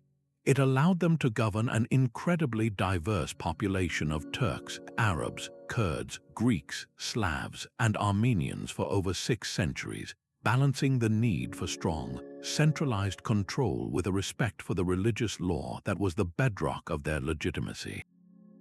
The Ottoman model stands as a masterclass in the political use of education, demonstrating how a state can deliberately engineer its own elite, transforming raw potential from the farthest corners of its domain into the very glue that holds a vast and varied empire together.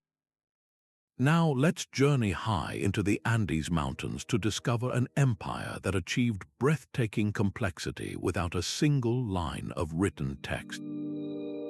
The Inca Empire presents us with a fascinating puzzle. How do you build and administer the largest pre-Columbian empire in the Americas? a domain stretching over 2,500 miles of rugged mountain terrain without a system of writing. Their answer was a masterpiece of adaptive education, a system that leveraged memory, community, and ingenious physical tools to encode and transmit the knowledge necessary to rule. In the absence of an alphabet, the Incas turned oratory and practical demonstration into their classroom, and the entire empire became their curriculum.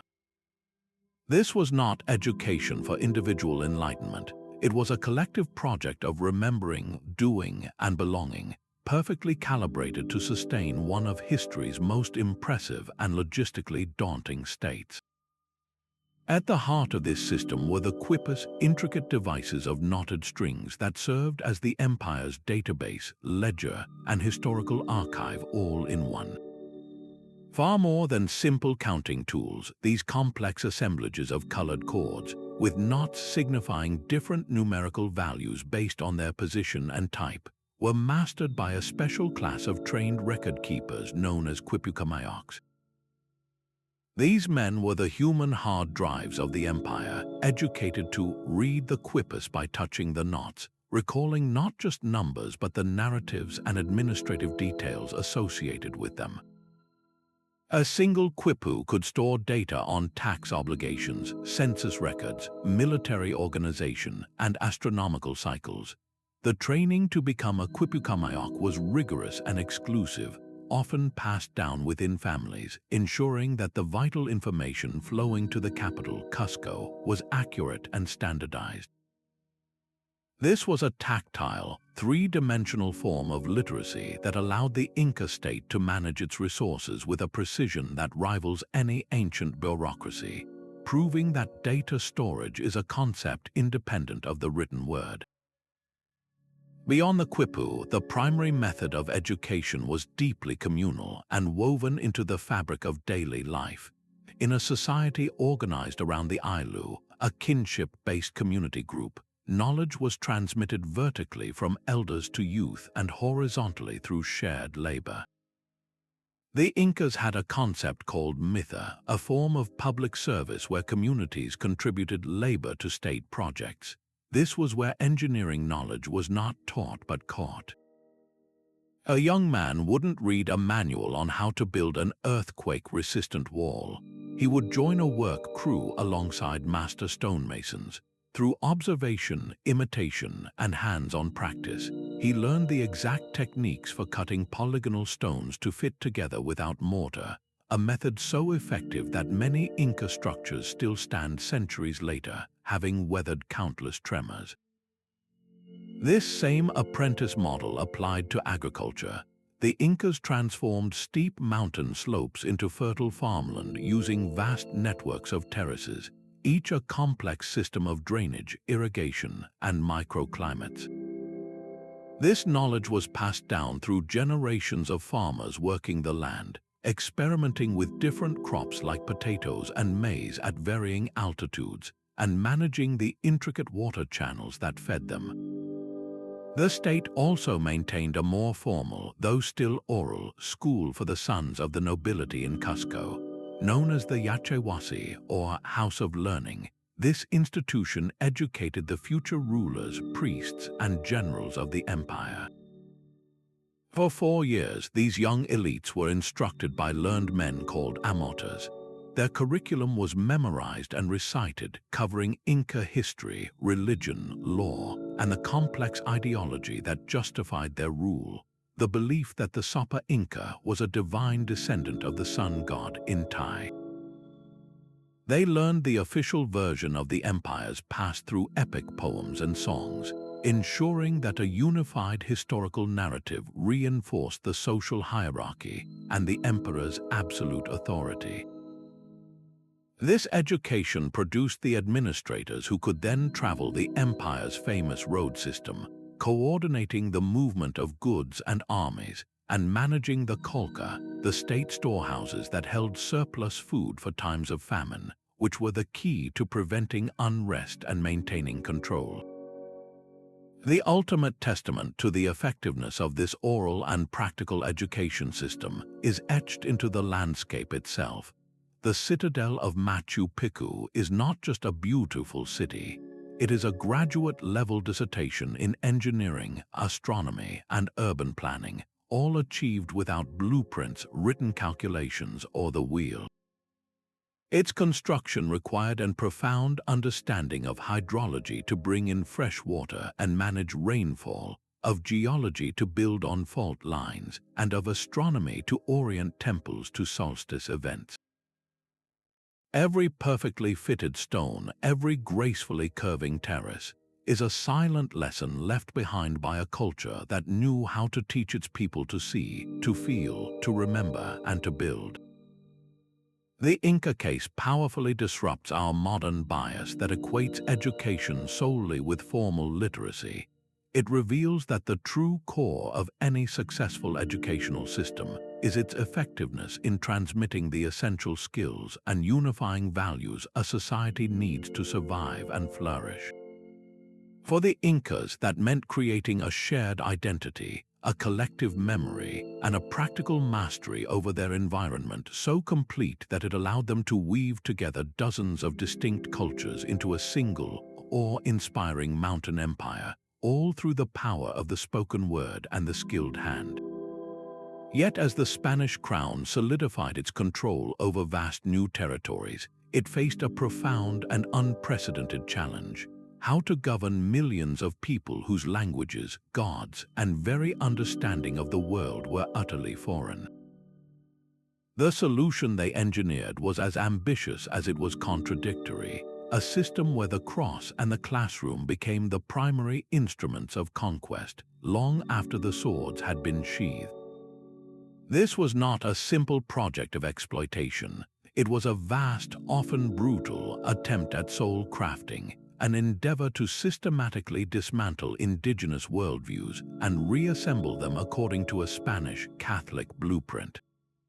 At the vanguard of this effort were the missionary orders Franciscans, Dominicans, and Jesuits, who saw themselves as soldiers in a spiritual war for the salvation of millions.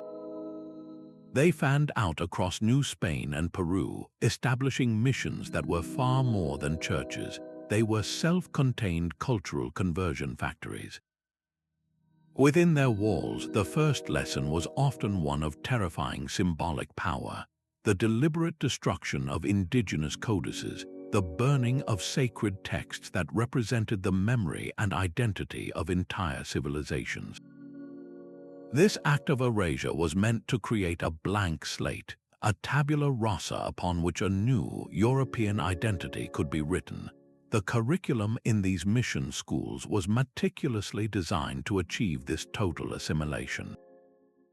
Indigenous children, often separated from their families, were drilled in the Spanish language, not just for communication, but to sever their connection to their native tongues and the cultural concepts embedded within them.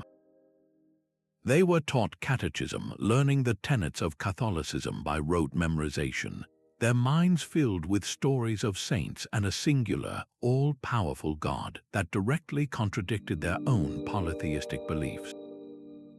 But the education was not solely spiritual. It was intensely practical and aimed at creating a useful, subordinate class.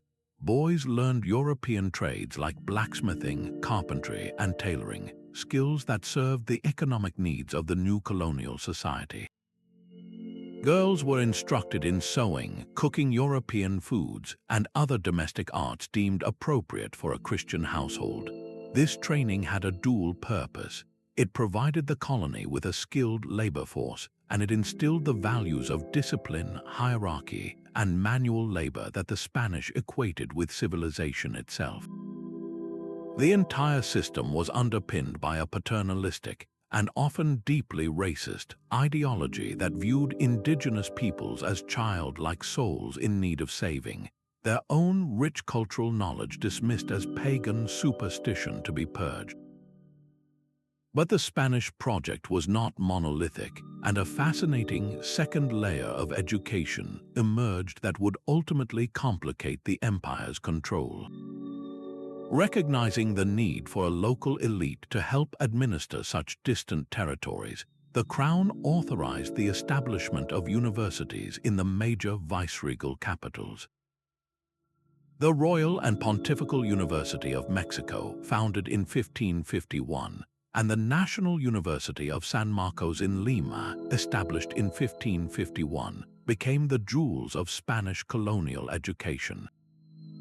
Modeled directly on the University of Salamanca, these were not institutions for the masses.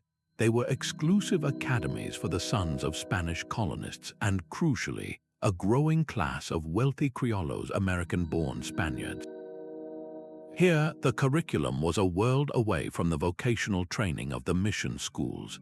These young elites immersed themselves in scholastic philosophy, Roman law, theology, and the classics, engaging with the very same intellectual currents that were shaping Europe. They debated Thomas Aquinas, studied Latin grammar, and learned the intricacies of Spanish jurisprudence. This created a profound and unintended paradox. The Spanish crown, by educating this Criollo elite in the highest traditions of European thought, effectively armed them with the intellectual tools to eventually question the very basis of Spanish authority. In the hallowed halls of these universities, Criollo scholars encountered Enlightenment ideas about natural rights, popular sovereignty, and the social contract. They began to apply the rigorous logic and legal principles they had been taught to their own situation, asking uncomfortable questions. If all men were born with certain rights, why were Criollos consistently barred from the highest political offices in their own land, which were reserved for officials born in Spain? If government was based on a contract with the governed, what justified the absolute rule of a distant monarch? The university, designed to produce loyal servants of the empire, became an incubator for a new American identity and for the seeds of dissent. The very lawyers and priests trained to uphold Spanish rule would decades later become the revolutionaries who drafted declarations of independence and led the wars of liberation. Furthermore, the relentless project of cultural imposition never achieved total success. Instead of a pure conversion, it resulted in a vibrant and resilient syncretism. Indigenous communities often adopted Catholic saints as stand-ins for their own deities, weaving ancient agricultural rituals into the Christian liturgical calendar. They learned Spanish but used it to preserve their own stories and songs in a new form.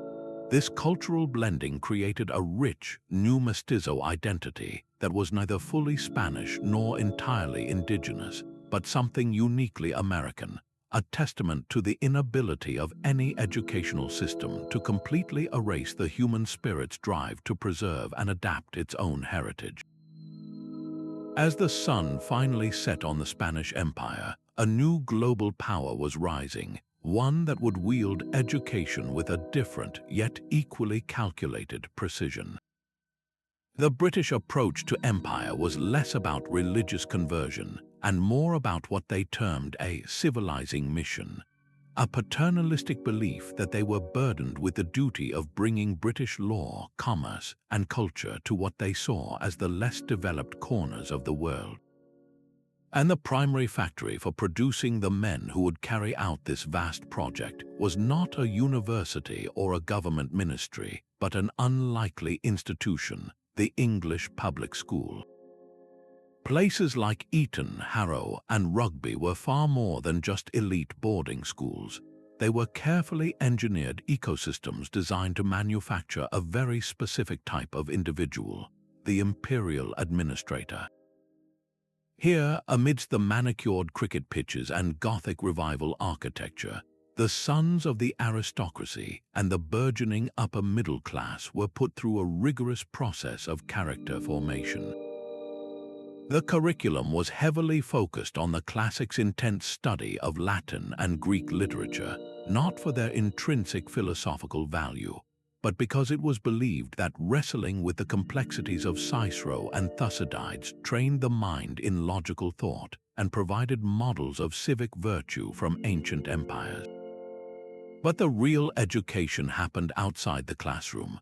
Team sports, particularly cricket and rugby, were not mere pastimes. They were mandatory laboratories for leadership.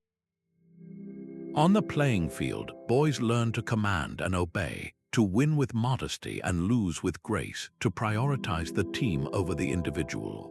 All skills deemed essential for a young man who might one day find himself governing a district in India with only his wits and his sense of authority to rely on. This system instilled a powerful, almost unshakable confidence, a belief in their own inherent superiority and their divine right to lead, which they carried with them to every corner of the globe. This meticulously crafted sense of duty and dominance was then exported as the model for colonial education abroad. In India, Africa, and the Caribbean, the British established schools and universities modeled on the English system. Institutions like Calcutta's Presidency College or Lagos's King's College were designed to create a class of anglicized indigenous elites, often called Babas in India, who could serve as clerks, junior administrators, and intermediaries between the British rulers and the local population. The curriculum was unapologetically British. Students in Nairobi or Kuala Lumpur would study the history of England, memorize English poetry, and learn about the Magna Carta and the Glorious Revolution, often while their own local histories, languages, and cultural achievements were ignored or actively disparaged.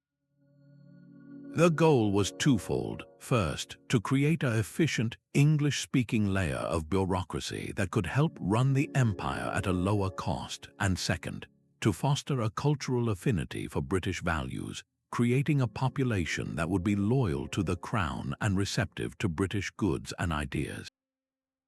It was a soft power strategy of immense ambition, an attempt to win the hearts and minds of the colonized by convincing them of the inherent superiority of British civilization, all through the pages of a textbook and the lessons of a schoolmaster. For a time, this system worked with remarkable efficiency. It produced a cadre of fiercely loyal Indian civil service officers, district commissioners in Africa, and traders in the Far East who believed utterly in their mission and possessed the unflappable self-assurance to carry it out. It also produced, as intended, a class of local elites who admired British institutions and often collaborated with colonial rule. But the British educational project contained the seeds of its own eventual destruction. The very same English literature and history that were meant to instill loyalty also introduced colonized subjects to powerful, subversive ideas. In reading John Stuart Mill, they encountered principles of liberty and representative government. In studying the American and French revolutions, they learned about the right to self-determination and the overthrow of tyrannical rule. The English language itself, intended as a tool of control, became a powerful unifying force for diverse anti-colonial movements.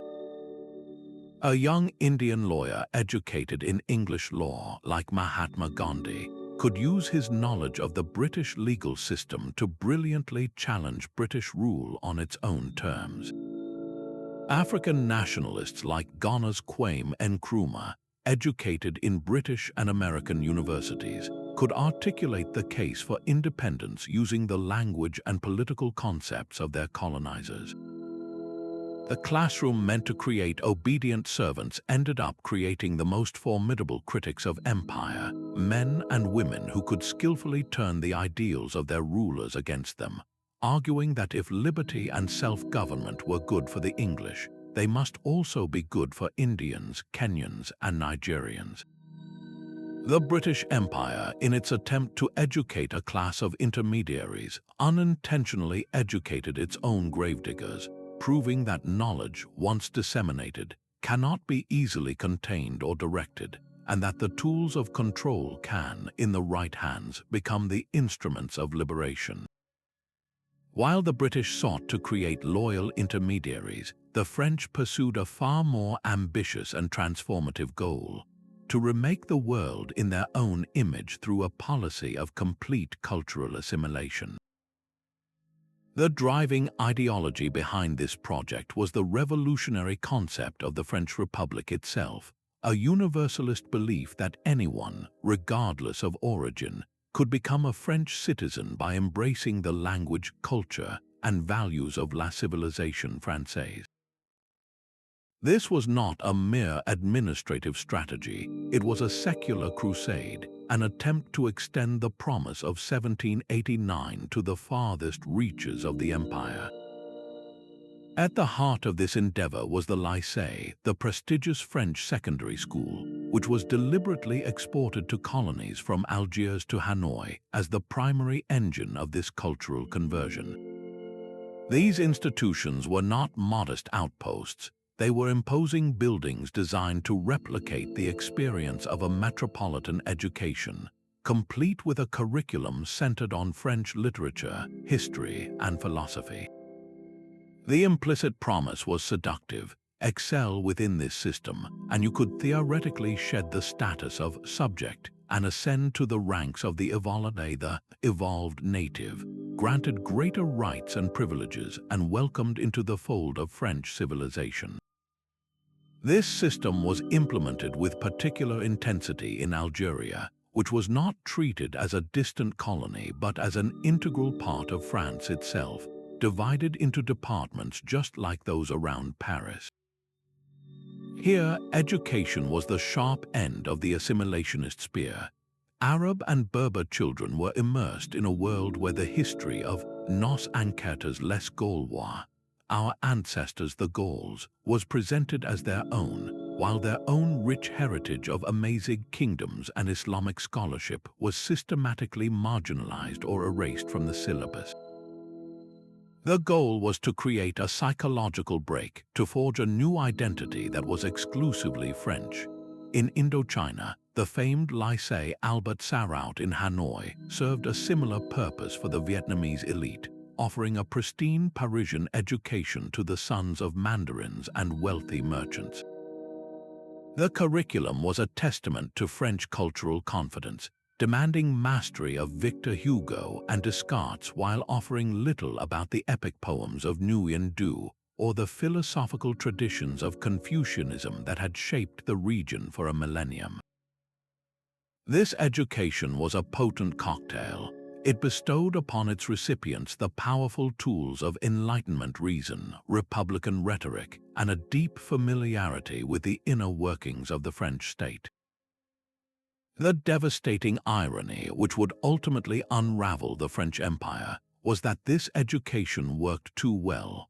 The Lycée system produced a generation of incredibly gifted individuals who internalized the French revolutionary ideals of liberté, égalité, fraternité with a fervor that often surpassed that of their colonial masters. They learned to wield the language of Rousseau and Voltaire with impeccable precision, and they turned this intellectual arsenal against the very empire that had provided it.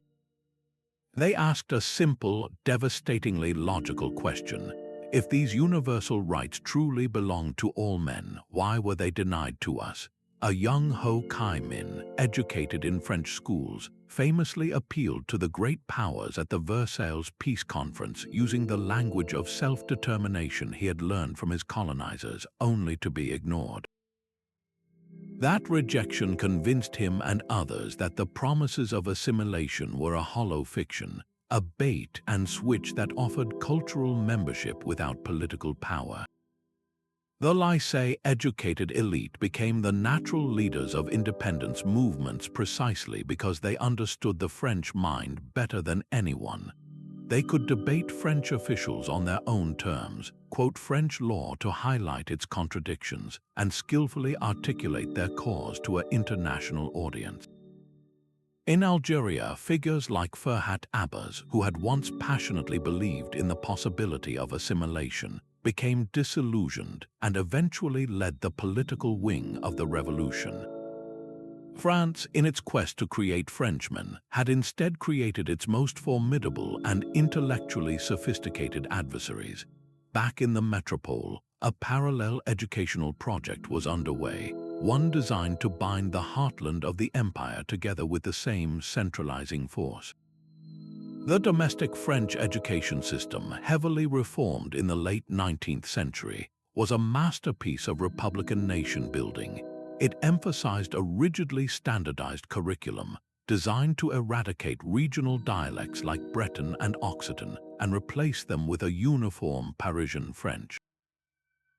Teachers known as institutors were sent out as Black Hussars of the Republic, tasked with instilling a shared sense of national identity, secular reason, and civic duty in every village from Alsace to the Pyrenees.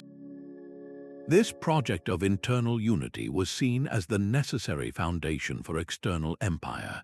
A strong, cohesive, and confident France at home could project its power and culture abroad.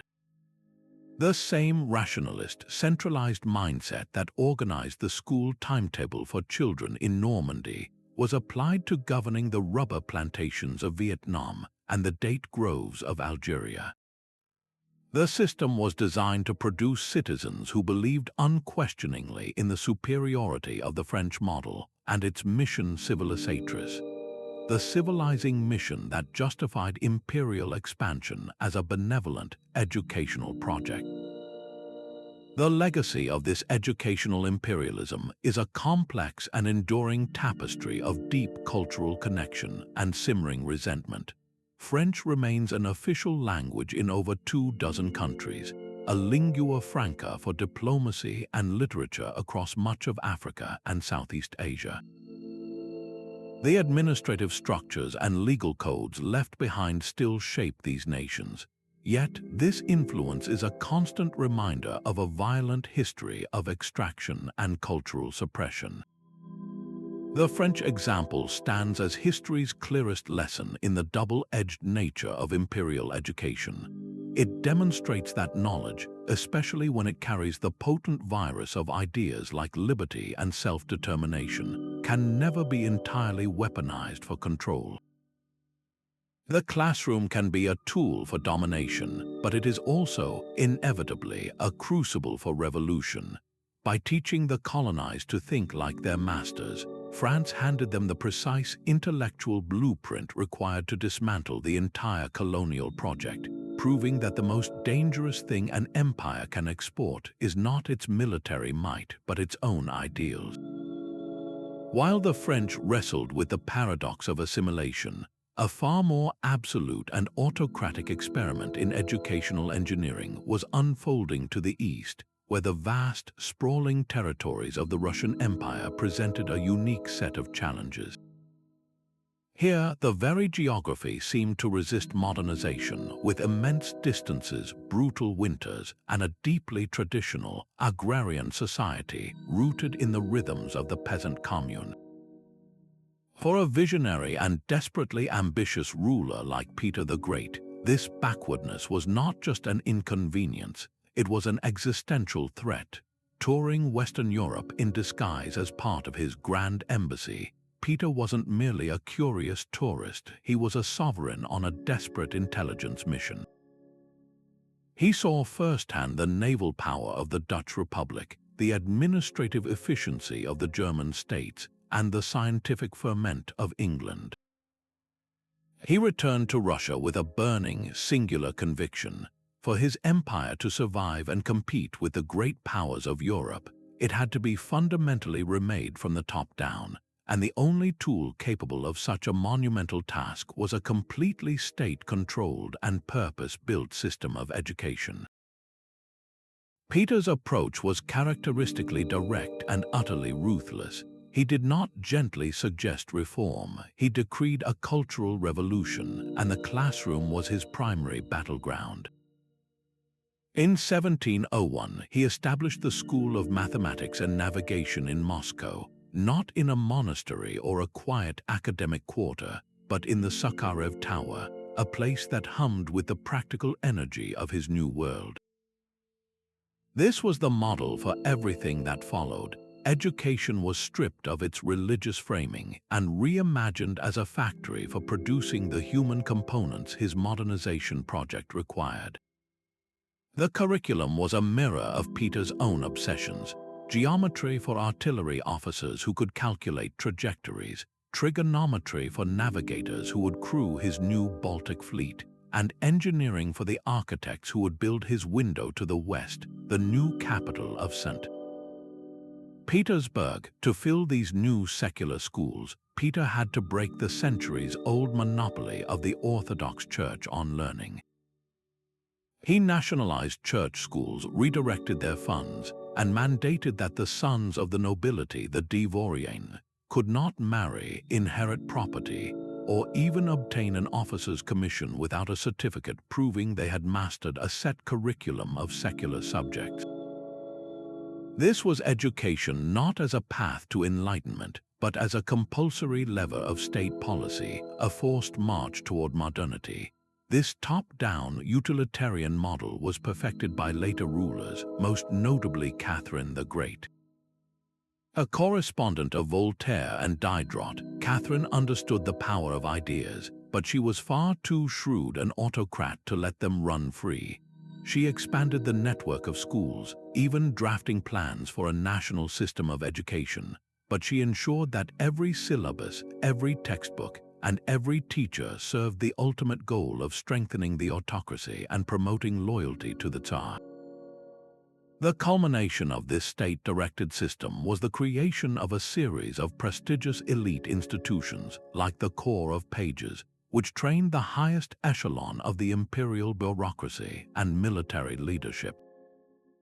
Here, young noblemen were immersed in a culture of absolute service to the state, where their personal identity was completely subsumed by their rank and their duty to the emperor.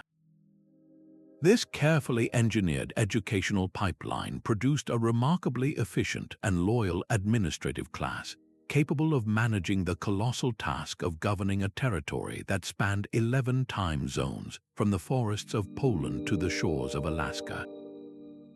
It provided the technical expertise for everything from mining the Urals to managing the complex serf-based economy, and it gave the Romanov dynasty the tools to project power on a European scale, transforming Russia from a peripheral Eastern kingdom into a continental empire that could dictate terms to Napoleon himself. Yet, in a profound historical irony, the very system designed to prevent dissent became its most potent incubator.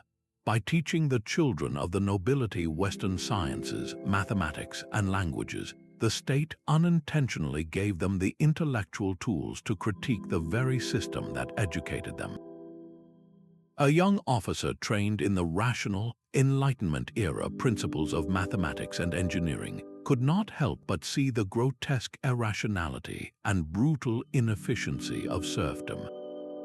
A diplomat fluent in French and well-read in the philosophies of Rousseau and Montesquieu would return from Paris and find the absolute autocracy of St.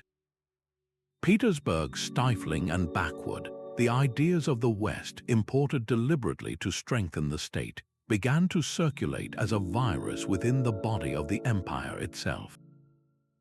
The Decembrist Revolt of 1825 was the first violent eruption of this contradiction. These were not radical peasants or urban proletarians. They were the empire's finest products, aristocratic army officers, graduates of the best military academies, heroes of the Napoleonic Wars.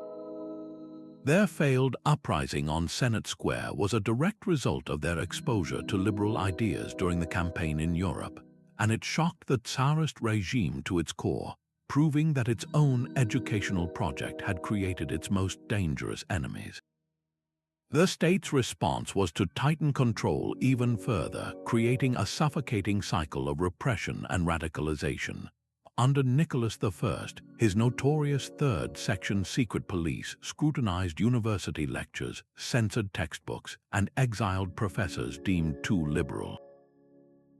This only served to push dissent underground, transforming lecture halls into hotbeds of secret political societies and fierce debate. The most talented students, feeling betrayed by a system that educated them to think but punished them for thinking freely, gravitated toward increasingly radical ideologies, from nihilism to populism to eventually Marxism. The Russian intelligentsia, a class defined by its education and its opposition to the state, was largely a creation of the state's own educational system. By the turn of the 20th century, the architects of the Russian Revolution, figures like Lenin and Trotsky, were not uneducated rabble-rousers but intensely well-read intellectuals, products of the very universities the Tsars had built to consolidate their power. They had mastered the logic, the rhetoric, and the organizational theories they learned in the state's classrooms, and then turned them into a blueprint for the autocracy's complete destruction. The Russian case stands as history's most stark lesson in the unintended consequences of state-directed learning, demonstrating that knowledge, once implanted, cannot be channeled forever toward a single authoritarian end. It will inevitably seek its own truth, and in doing so, it can become the most powerful solvent for the very foundations of the empire it was meant to sustain. Yet even as the Ottomans and Russians navigated their own complex relationships with modernization, no empire faced a more agonizing educational dilemma than China's last imperial dynasty, the Qing. For centuries, the Middle Kingdom had viewed itself as the sole center of civilization, surrounded by respectful, if occasionally troublesome, barbarians. Its educational system, perfected over millennia, was the envy of Asia, a meticulously calibrated machine designed to produce scholar officials steeped in Confucian ethics, classical poetry, and the art of statecraft. But by the early 19th century, a new kind of barbarian was arriving on its shores, one armed not with bows and arrows, but with steam-powered warships, advanced artillery, and a completely different conception of knowledge itself. The Qing Empire's struggle to reconcile its profound reverence for tradition with the brutal reality of Western technological superiority created an educational crisis that would ultimately tear the dynasty apart from within. The heart of this crisis was the centuries-old civil service examination system, the infamous Keju. This was the very bedrock of the Qing state, the mechanism that legitimized its rule through the mandate of heaven and produced a ruling class united by a common ideology. For a young man seeking prestige and power, there was only one path: years of grueling memorization of the Confucian classics, the 4 books and 5 classics culminating in a series of multi-day exams held in isolated, cell-like cubicles. Success demanded not innovation or practical skill, but the flawless regurgitation of ancient wisdom and the ability to write elegant, 8-legged essays on prescribed themes. This system had served China well, creating a stable, predictable bureaucracy, but its immense strength was also its fatal weakness. It was intellectually rigid, fiercely resistant to change, and actively hostile to the clever tricks and vulgar crafts of the West. When British steamers easily defeated the Qing Navy in the Opium Wars, it wasn't just a military defeat. It was a direct challenge to the entire Chinese worldview, a stark demonstration that the knowledge contained within the classics was suddenly, terrifyingly insufficient to protect the empire. A small but growing group of reform-minded officials, known as the Self-Strengthening Movement, recognized this existential threat. Their rallying cry was Zhongsu Weiti Zixu Weiyong, Chinese learning for the essential principles, Western learning for practical application. They argued for a pragmatic, limited adoption of Western knowledge. They established new institutions like the Tongwen Guan in Beijing, a school for translators dedicated to teaching English, French, and other European languages. They founded arsenals and shipyards in cities like Shanghai and Fuzhou, staffed with European engineers and teaching applied mathematics, engineering, and navigation. The goal was to graft Western technical branches onto the sturdy trunk of Confucian civilization, creating a hybrid system that could build the modern weapons and industries needed for survival without undermining the traditional social and moral order that gave the empire its cohesion. This seemingly sensible compromise ignited a firestorm of opposition from the powerful conservative elite, the vast majority of the scholar official class. For them, the very idea was heresy. The examination system was not merely a test, it was a sacred rite, the guardian of Chinese culture and the defining feature of a civilized man. To suggest that a foreign barbarian's knowledge of machinery or chemistry could be in any way equivalent to the wisdom of the sages was blasphemous. They saw the self-strengtheners as dangerous radicals who would lead China down a path of moral decay, creating a class of technocrats who valued profit over virtue and machinery over righteousness. These conservatives wielded immense power as they were the products and the gatekeepers of the very system under threat.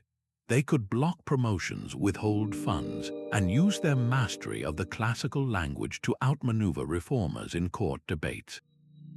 Their resistance was not just stubbornness, it was a deeply held belief that to abandon the traditional curriculum was to lose China's soul, even if it meant saving its body. This paralyzing internal conflict between reformers and traditionalists led to a series of half measures and tragic delays. Western learning was never fully integrated into the mainstream examination system. It remained a peripheral, almost stigmatized pursuit for those who could not succeed in the proper classical exams. The result was a catastrophic mismatch. The empire was now trying to fight a 20th century war with a bureaucracy selected for its ability to write poetry about the Zhou dynasty.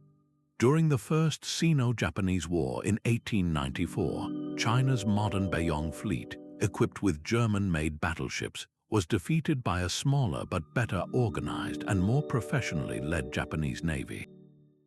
Japan, which had also once been a closed feudal society, had undertaken the Meiji Restoration, completely overhauling its educational system to embrace Western science, technology, and military theory without reservation. China's devastating loss to its former tributary state was a humiliation that proved the self-strengthening approach had failed.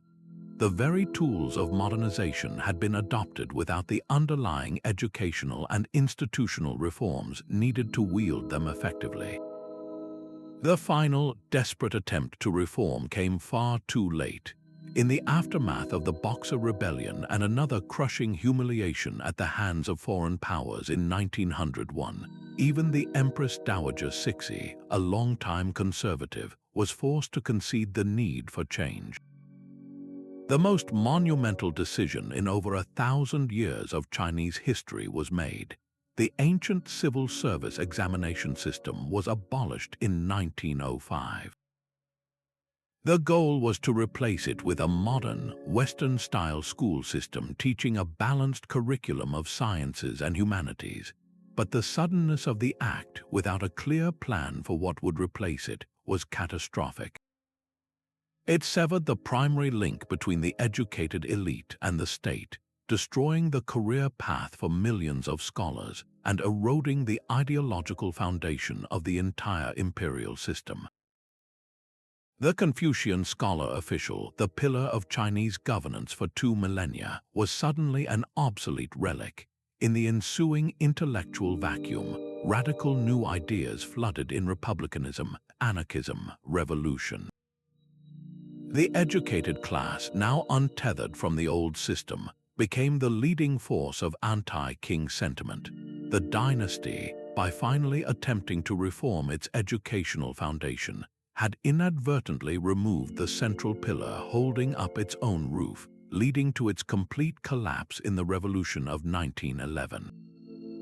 The Qing's tragic story is a powerful lesson in the perils of educational stagnation, demonstrating that when an empire's store of knowledge becomes a museum exhibit rather than a living, evolving tool, it risks being overwhelmed by a world that has continued to learn, adapt, and innovate without it. But the most subtle and perhaps most enduring form of imperial power often operated without armies or administrators, through a quiet conquest of the mind that historians now call soft power.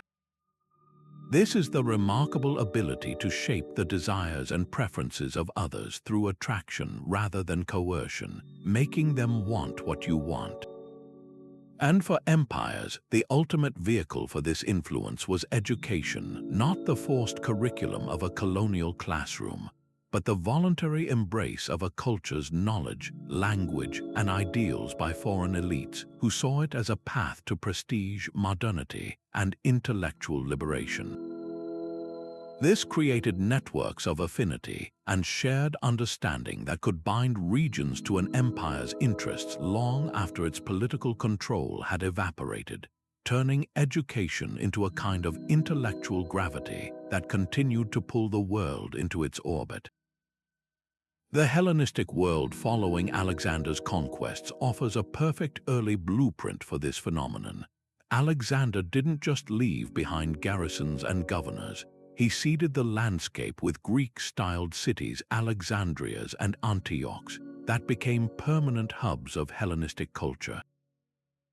At the heart of each polis was the gymnasium, an institution that was far more than a sports ground. It was the central social and educational club for the local elite. For a young man in Anatolia, Syria, or Egypt, gaining entry to the gymnasium and learning to speak fluent Greek, debate Homer, and appreciate Greek sculpture was the essential ticket into the sophisticated, cosmopolitan class that now managed the world. They did this not because a Macedonian soldier forced them, but because it was the key to social advancement, lucrative trade, and participation in a new pan-Mediterranean elite culture. This voluntary adoption of Greek language and customs created a vast, interconnected network of cities from Sicily to the Indus River, whose educated classes all shared a common frame of reference. They read the same books, admired the same art, and philosophized about the same ideas. This cultural unity made the entire region easier to manage for whichever Hellenistic kingdom happened to be in charge, and it ensured that Greek ideas would remain the lingua franca of the Eastern Mediterranean for 1,000 years, long after the last Hellenistic king was gone. The Roman Empire, when it eventually absorbed these territories, didn't erase this culture.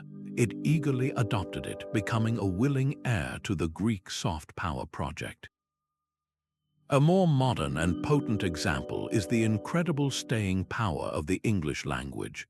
The British Empire, at its zenith, imposed English as the language of administration, law, and higher education from the Caribbean to the Indian subcontinent to the scattered islands of the Pacific. But the genius of this move revealed itself after decolonization. When former colonies like India, Nigeria, or Singapore gained independence, they faced a difficult choice. Should they jettison the language of the colonizer to assert a new national identity? For many, the practical benefits of keeping English were overwhelming. It was a neutral language in fiercely multilingual societies, preventing one ethnic group's language from dominating the others and sparking internal conflict. It was the key to accessing global science, technology, and commerce. And perhaps most importantly, it created a direct pipeline to universities in Oxford, Cambridge, and Harvard for their brightest students. This educational pipeline was soft power in its most effective form.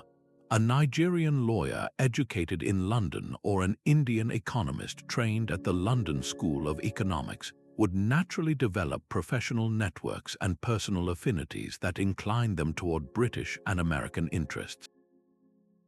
They would understand British legal principles and business customs, making them ideal partners for international trade and diplomacy. The English language, a tool of colonial control, was repurposed as a tool of national advancement, but in doing so, it ensured that these nations remained culturally and economically oriented toward the Anglosphere, locking in a sphere of influence far more durable than any military alliance. This educational soft power also operates through the irresistible allure of a specific model of excellence. For centuries, French culture, its art, cuisine, philosophy, and fashion, was seen across Europe and the Americas as the very pinnacle of civilization. To be educated was, in many circles, to be fluent in French. The Russian aristocracy spoke French in their salons. American founding fathers like Thomas Jefferson were deeply influenced by French Enlightenment thinkers. This cultural prestige was a massive asset for French imperial ambitions. A local ruler in North Africa or Southeast Asia might send his son to Paris to be educated, not because he was forced to, but because a French education was the ultimate status symbol. That son would return home not as a French agent, but as a leader who inherently understood and admired French systems of law, governance, and aesthetics. He would be more likely to buy French goods, align with French foreign policy objectives, and model his own institutions on the French template. The empire gained a sympathetic elite abroad without firing a shot, its influence perpetuated by the voluntary choices of those who associated its culture with sophistication and success. This demonstrates that the most effective educational export is not one that is imposed, but one that is actively sought after because it is perceived as valuable currency in the global marketplace of ideas. Yet behind the grand narratives of imperial education, focused on male administrators and official academies, lies a hidden history, a story of influence wielded not in the public lecture hall, but in the private chamber, the royal court, and the family home.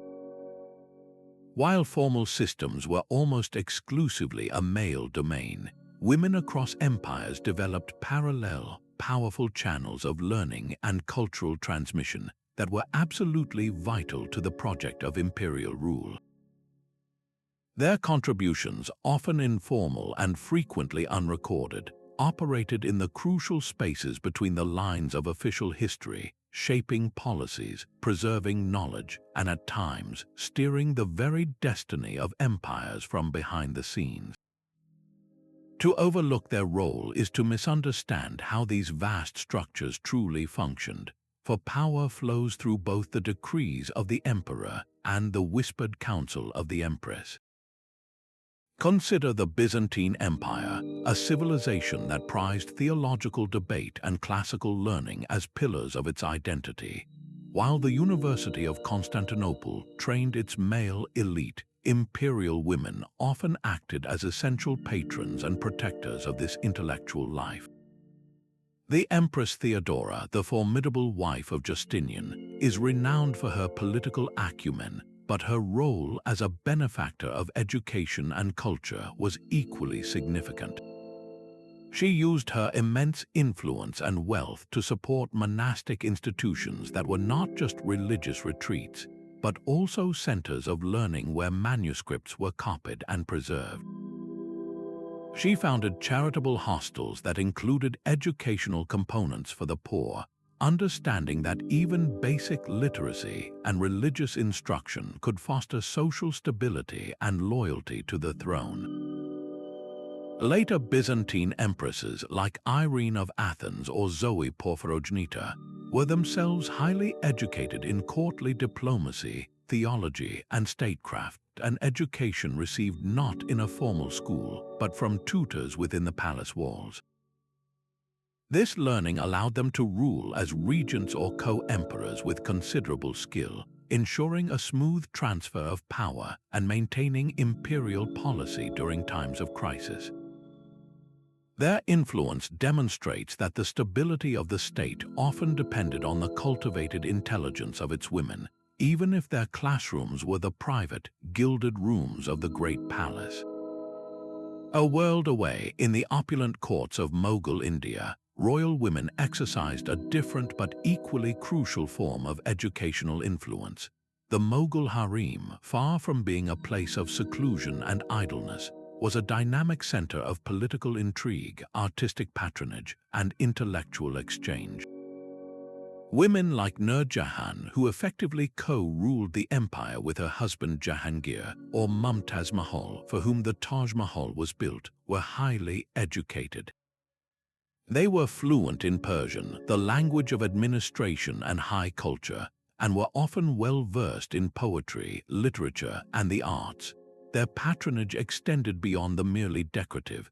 They commissioned great works of art, funded the construction of gardens and caravanserais, and supported poets and historians whose work glorified the dynasty and solidified its legacy. This cultivation of a sophisticated court culture was a key tool of Mughal soft power, projecting an image of refinement and authority that helped legitimize their rule over a diverse and often fractious population. The education these women received a blend of aesthetic appreciation, political strategy, and economic management was essential to their role as partners in empire building, proving that cultural leadership is itself a form of education. Beyond the dazzling light of courts, the vast majority of women's educational impact happened in the most fundamental unit of society, the family. Across empires, from the matriarchs of powerful Roman senatorial families to the mothers of Confucian scholar officials in China, women were the primary transmitters of core cultural values, social etiquette, and often practical skills. In the Roman world, a mother was responsible for the early moral and linguistic education of her children, instilling in them the concept of pietas duty to family, gods, and state long before they ever set foot in a school with a literator. In ancient Japan, while samurai boys trained for war, their sisters were educated in the complex artistic and social disciplines of the honor-e tradition, which included calligraphy, poetry, and managing the household's intricate finances and social obligations. This knowledge was essential for maintaining the family's status and forging the strategic marriage alliances that bound the feudal class together. Even in the Ottoman Empire, within the private world of the harem, older women educated younger ones in the subtle arts of court politics, diplomacy, and influence, creating networks of information and power that could sway the selection of a new sultan or the fate of a grand vizier. This informal, oral education in the art of power was every bit as critical as the training given to pages in the palace school. Perhaps one of the most direct examples of women's specialized knowledge impacting imperial affairs is found in the realm of medicine. Across many cultures, healing was a domain where women could achieve significant, though often unofficial, authority. In medieval Europe, women, often working as midwives, herbalists, and healers, possessed a vast repository of practical medical knowledge about childbirth, surgery, and the properties of plants. This expertise was passed down from mother to daughter or through apprenticeships, completely outside the male-dominated university system. Their skills were essential to the health of their communities, from peasant villages to royal courts.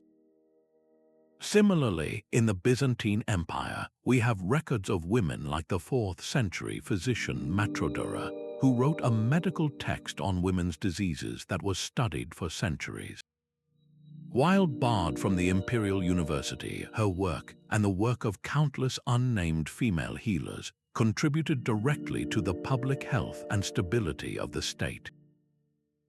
This pattern repeated itself across empires, where women's mastery of crucial, life-sustaining arts gave them a form of power and influence that, while rarely celebrated in official chronicles, was indispensable to the everyday functioning and resilience of the imperial system. This relentless focus on applied, problem-solving knowledge transformed the landscapes of empires in ways we can still see and touch today. Consider the Roman aqueduct, a masterpiece of hydraulic engineering that did far more than supply water to cities.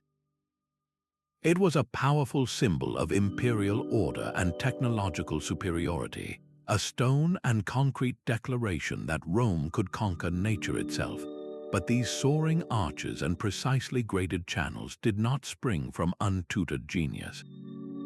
They were the direct product of a rigorous educational system that trained architects in advanced geometry to calculate gradients, in surveying to map the perfect route across miles of countryside, and in materials science to mix a waterproof concrete that could endure for millennia. An engineer learned to ensure a steady, gravity-fed flow of water that could drop only a few inches every 100 feet, a calculation requiring immense precision. This was not theoretical knowledge. It was mathematics made manifest, turning arid lands into fertile provinces and enabling cities like Rome to grow to unprecedented sizes. The famous Appian Way, another marvel of Roman engineering, was more than a road. It was a logistical spine. Legionnaires trained in the art of road construction learned to build layered foundations with drainage ditches that kept the path dry and usable in all weather, allowing troops to march at incredible speed and officials to carry messages from the capital to the farthest frontier. This network of roads and aqueducts literally bound the empire together, facilitating not just conquest but also trade, communication, and the rapid diffusion of Roman culture and law. Every mile of paved road and every gallon of fresh water delivered to a public fountain was a testament to an educational philosophy that prized practical solutions to the challenges of governing a vast and diverse territory. On the other side of the world, the Chinese empires demonstrated a different but equally profound application of educated expertise, turning their gaze from the earth to the heavens. For a civilization built on agriculture, the ability to predict the seasons was a matter of existential importance. The imperial state established astronomical bureaus and invested in the education of a specialized class of scholar officials whose task was to create ever more accurate calendars. These astronomers, trained in meticulous observation and complex mathematics, tracked the movements of the sun, moon, and planets with astonishing precision. The successful prediction of a solar eclipse was not just a scientific achievement. It was a critical political act that reinforced the emperor's mandate of heaven, proving his unique connection to the cosmic order. A miscalculation, however, could be seen as a sign of heavenly displeasure, potentially sparking unrest. This state-sponsored pursuit of astronomical knowledge led to remarkable technological spin-offs. To make their observations, Chinese scholars developed advanced instruments like the armillary sphere for mapping celestial objects and perfected the gnomon for measuring the sun's shadow to determine the solar year's length. The drive for a perfect calendar also fueled advancements in mathematics, including the development of algebra and the use of negative numbers. This symbiotic relationship between educated specialists and state power created a self-reinforcing cycle.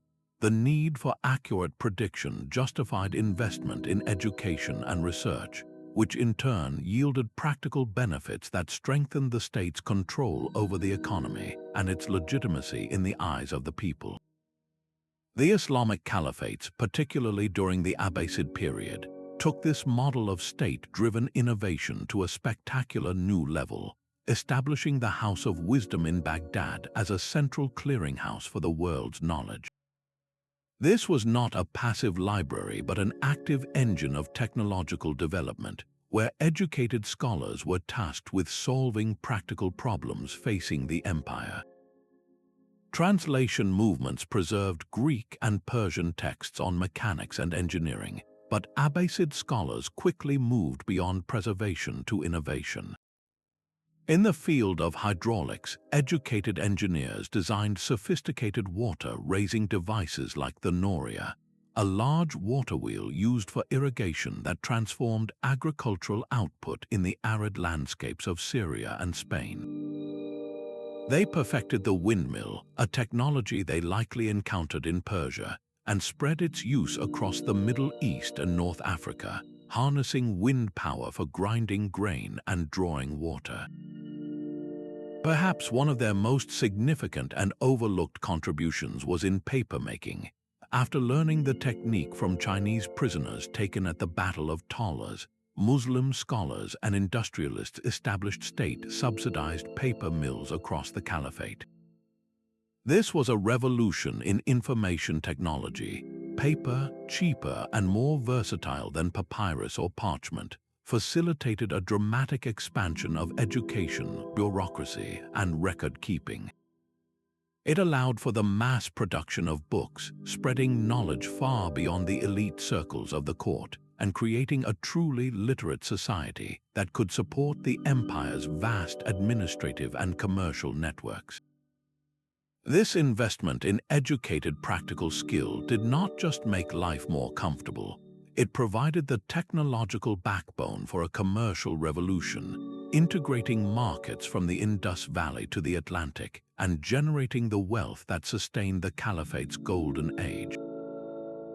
Even the often misunderstood Mongols, despite their reputation as mere destroyers, quickly grasped the necessity of harnessing specialized knowledge to manage their unprecedented continental empire.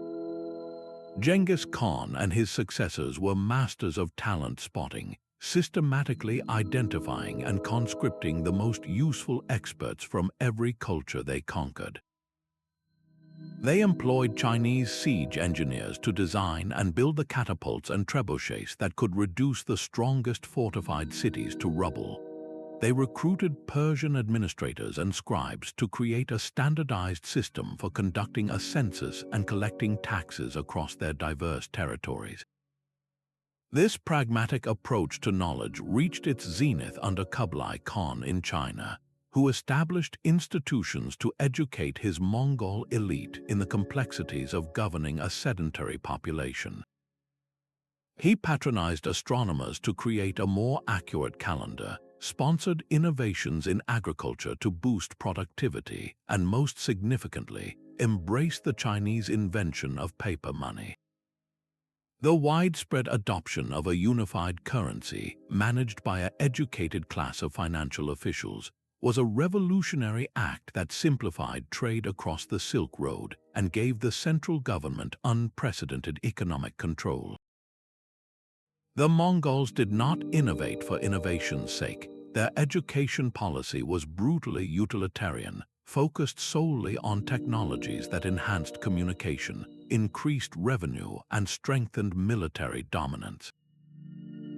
Their legacy demonstrates that the most effective imperial education systems are those that identify a practical problem, whether it's collecting taxes, building a siege engine, or managing a currency, and then systematically educate or co-opt the specialists needed to solve it, proving that applied knowledge is the ultimate tool for turning plunder into lasting power.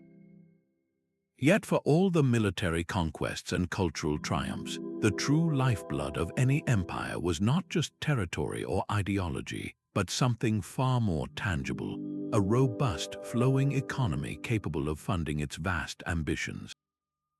And here, in the ledgers and account books, the tax rolls and trade manifests, we find one of education's most practical and powerful applications.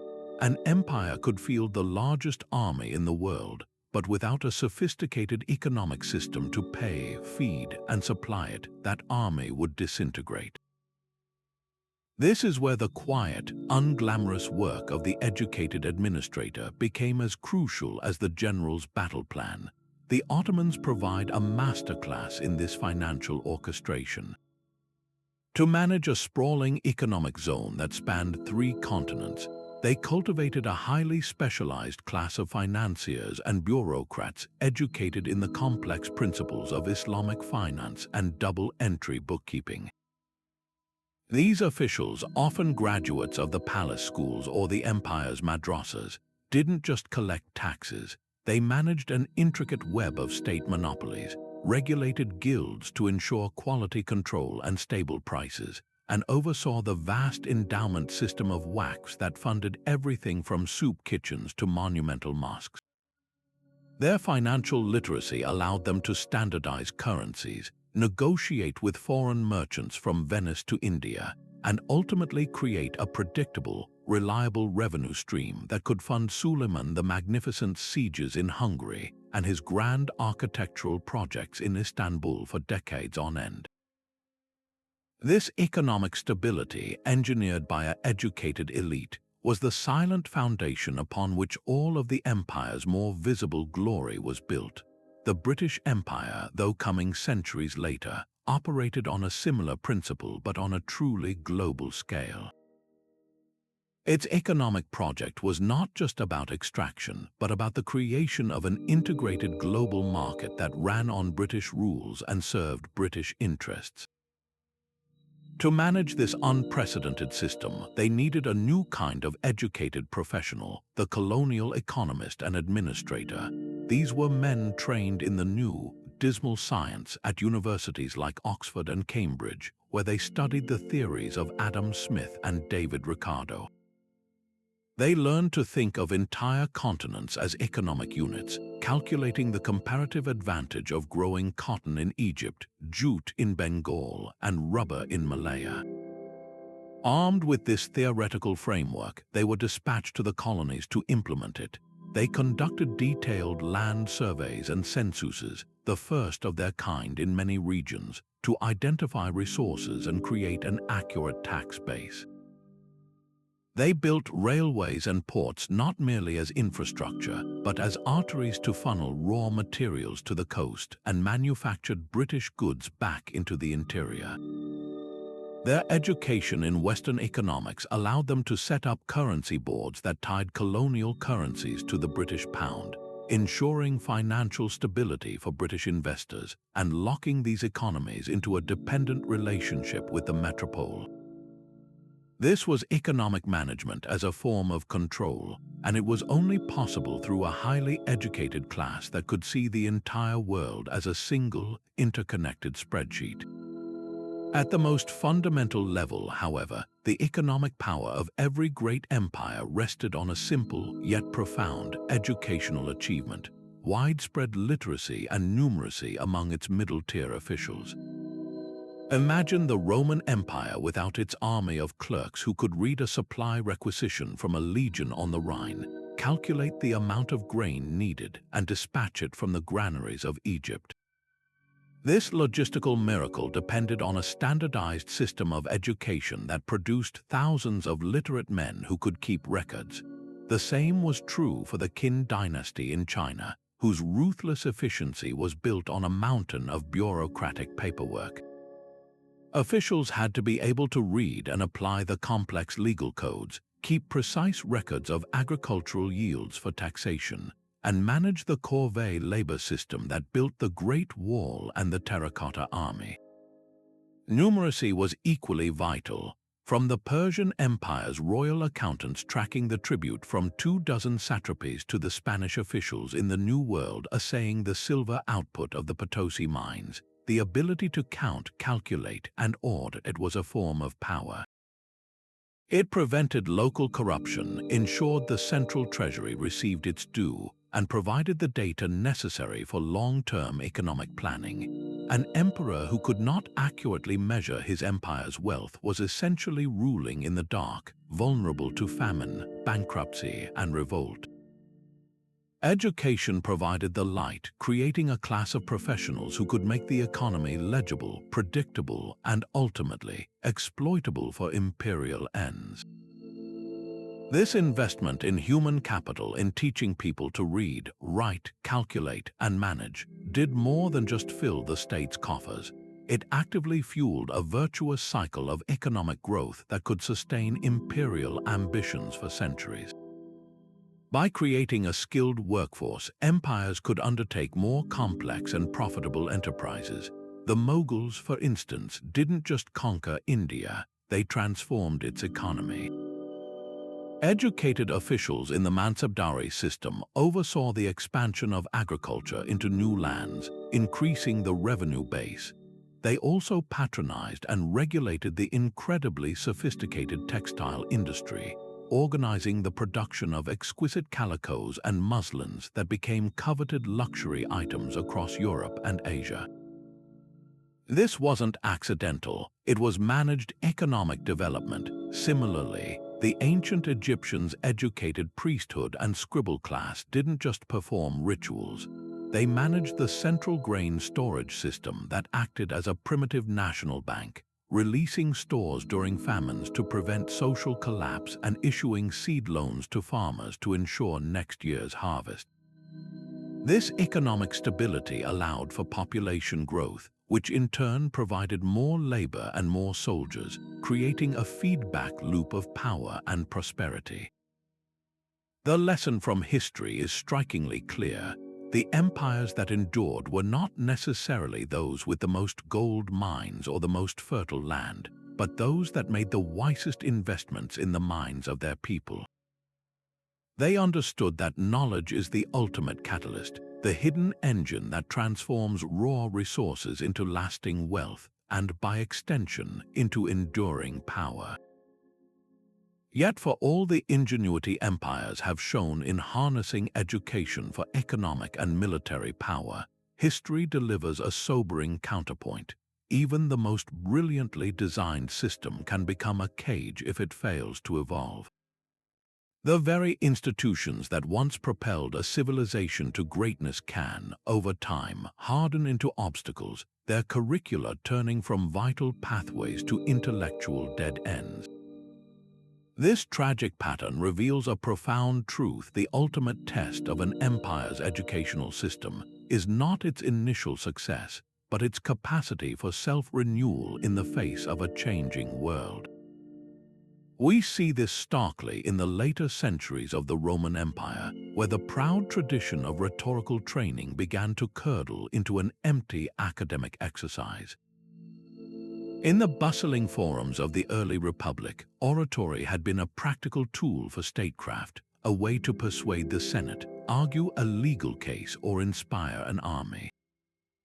But as the empire aged, the schools increasingly prized flamboyant style over substantive thought, training students to deliver flowery speeches on trivial, fictional themes while the actual problems of the state mounted. An administrator might be able to quote Cicero perfectly but lack the mathematical skill to untangle the empire's bankrupt treasury or the engineering knowledge to repair a crumbling aqueduct.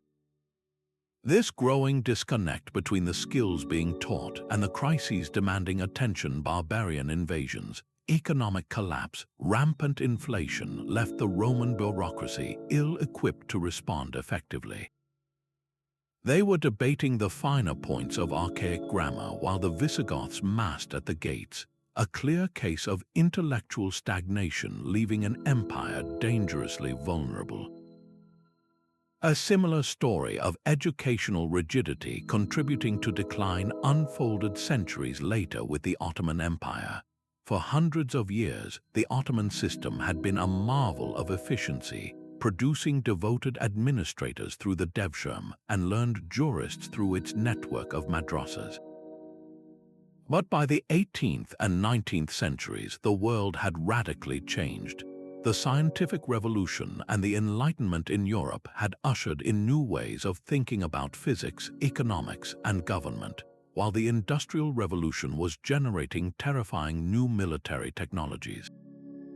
The Ottoman educational establishment, however, remained deeply conservative, heavily focused on Islamic theology, classical Arabic grammar, and the preservation of traditional knowledge. There was fierce resistance from the powerful ulama, the religious scholars, to introducing what they saw as Western innovation into the curriculum. Proposals to establish new engineering schools or teach modern European languages were often blocked or underfunded. This created a crippling knowledge gap. While European officers were learning ballistics and modern fortification techniques, their Ottoman counterparts were often still steeped in older military doctrines.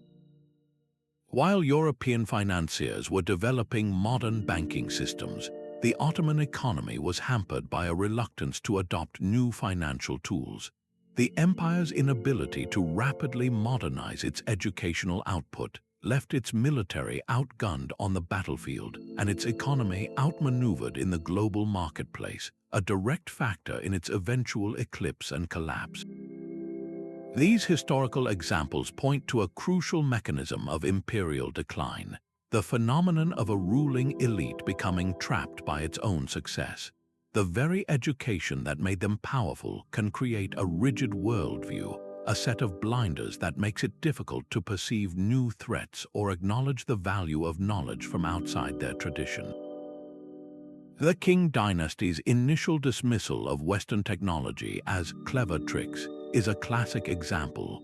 Their sophisticated Confucian system had worked so well for so long that it was nearly impossible for the scholar official class to accept that a foreign, barbarian culture could possess something of greater value. This intellectual arrogance is a recurring danger. An empire at its peak often believes it has achieved a perfect form of knowledge, that its way of seeing the world is complete. This is the beginning of the end, for it closes the door to the curiosity and adaptability that fueled its rise.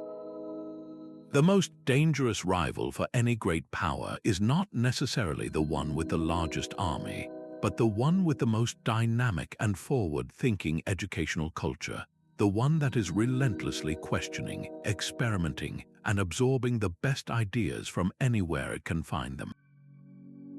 The lesson for us today is unmistakable. The health of any society, be it an ancient empire or a modern nation-state, is inextricably linked to the vitality of its learning. Education cannot be a static monument to past achievements. It must be a living, breathing, and constantly evolving conversation. It must have the built-in capacity to question its own assumptions, to discard what is no longer useful, and to courageously embrace new fields of knowledge, even when they challenge deeply held traditions. The fate of civilizations hinges on this ability to learn and adapt, to understand that the knowledge that built the present will not be sufficient to navigate the future. The silent, often slow, process of educational stagnation is perhaps the most insidious threat a great power can face, for it weakens the foundation long before the walls ever begin to crack. As we've journeyed through the ages, one truth emerges clearly. Education is not merely an accessory to empire, it is its very foundation. From the meticulous scribes of ancient Egypt who turned the Nile's seasonal floods into a predictable source of life, to the Roman engineers whose aqueducts and roads knitted a vast Mediterranean world into a single coherent state, knowledge has always been the silent architect of power. Think of the scholars in Baghdad's House of Wisdom, tirelessly translating and expanding upon the wisdom of Greeks, Persians, and Indians, whose breakthroughs in algebra and medicine would later light the way for Europe's Renaissance. Consider the British civil servants, products of elite public schools and universities, who administered a global empire with a confidence rooted in classical learning and a belief in their own cultural mission. In each case, education provided the tools administrative, technological, and ideological to organize resources, integrate diverse populations, and project influence across continents. But this relationship is far from one-dimensional. The same educational systems that built these empires also, in time, became the source of their unraveling. The Spanish Empire educated a class of colonial elites in its own universities, only to see them use the language of Enlightenment rights to demand independence. The British taught English law and literature across India, inadvertently providing the common tongue and the ideological framework for a nationalist movement that would end colonial rule. This is the great paradox of knowledge. It is a tool of control that cannot be fully controlled, a foundation that can also become a fault line. This legacy isn't just a historical curiosity. It challenges us directly to consider how we value learning in our own time. The empires of the 21st century may not be defined by territorial conquest in the same way, but they are no less real. They are empires of information, of technology, of economic influence. And the classrooms of today, from elementary schools to coding boot camps to online universities, are the factories where the architects of these new powers are being trained. The choices we make right now about what to teach, who has access to learning, and how we foster creativity and critical thinking will determine the shape of our global future. Will we prioritize rote memorization and standardized testing, creating efficient administrators for a stagnant system? Or will we encourage the kind of interdisciplinary, innovative, and ethical thinking that can solve the unprecedented challenges of climate change, artificial intelligence, and global inequality? The lesson from history is that the societies that invest wisely in broad, adaptable, and inclusive education don't just survive, they set the agenda for the entire world. They become the cultural and intellectual magnets that attract talent and generate the groundbreaking ideas everyone else eventually follows. So we leave you with this thought. The next great era of human history, whatever form it takes, is being shaped not in palaces or on battlefields, but in the quiet focus of a library, the collaborative buzz of a science lab, and the curious mind of a student asking a question no one has thought to ask before. What we choose to learn and what we choose to teach is the most powerful investment we can make in our collective destiny. These are the lessons the past shouts to us. Now it's your turn to reflect.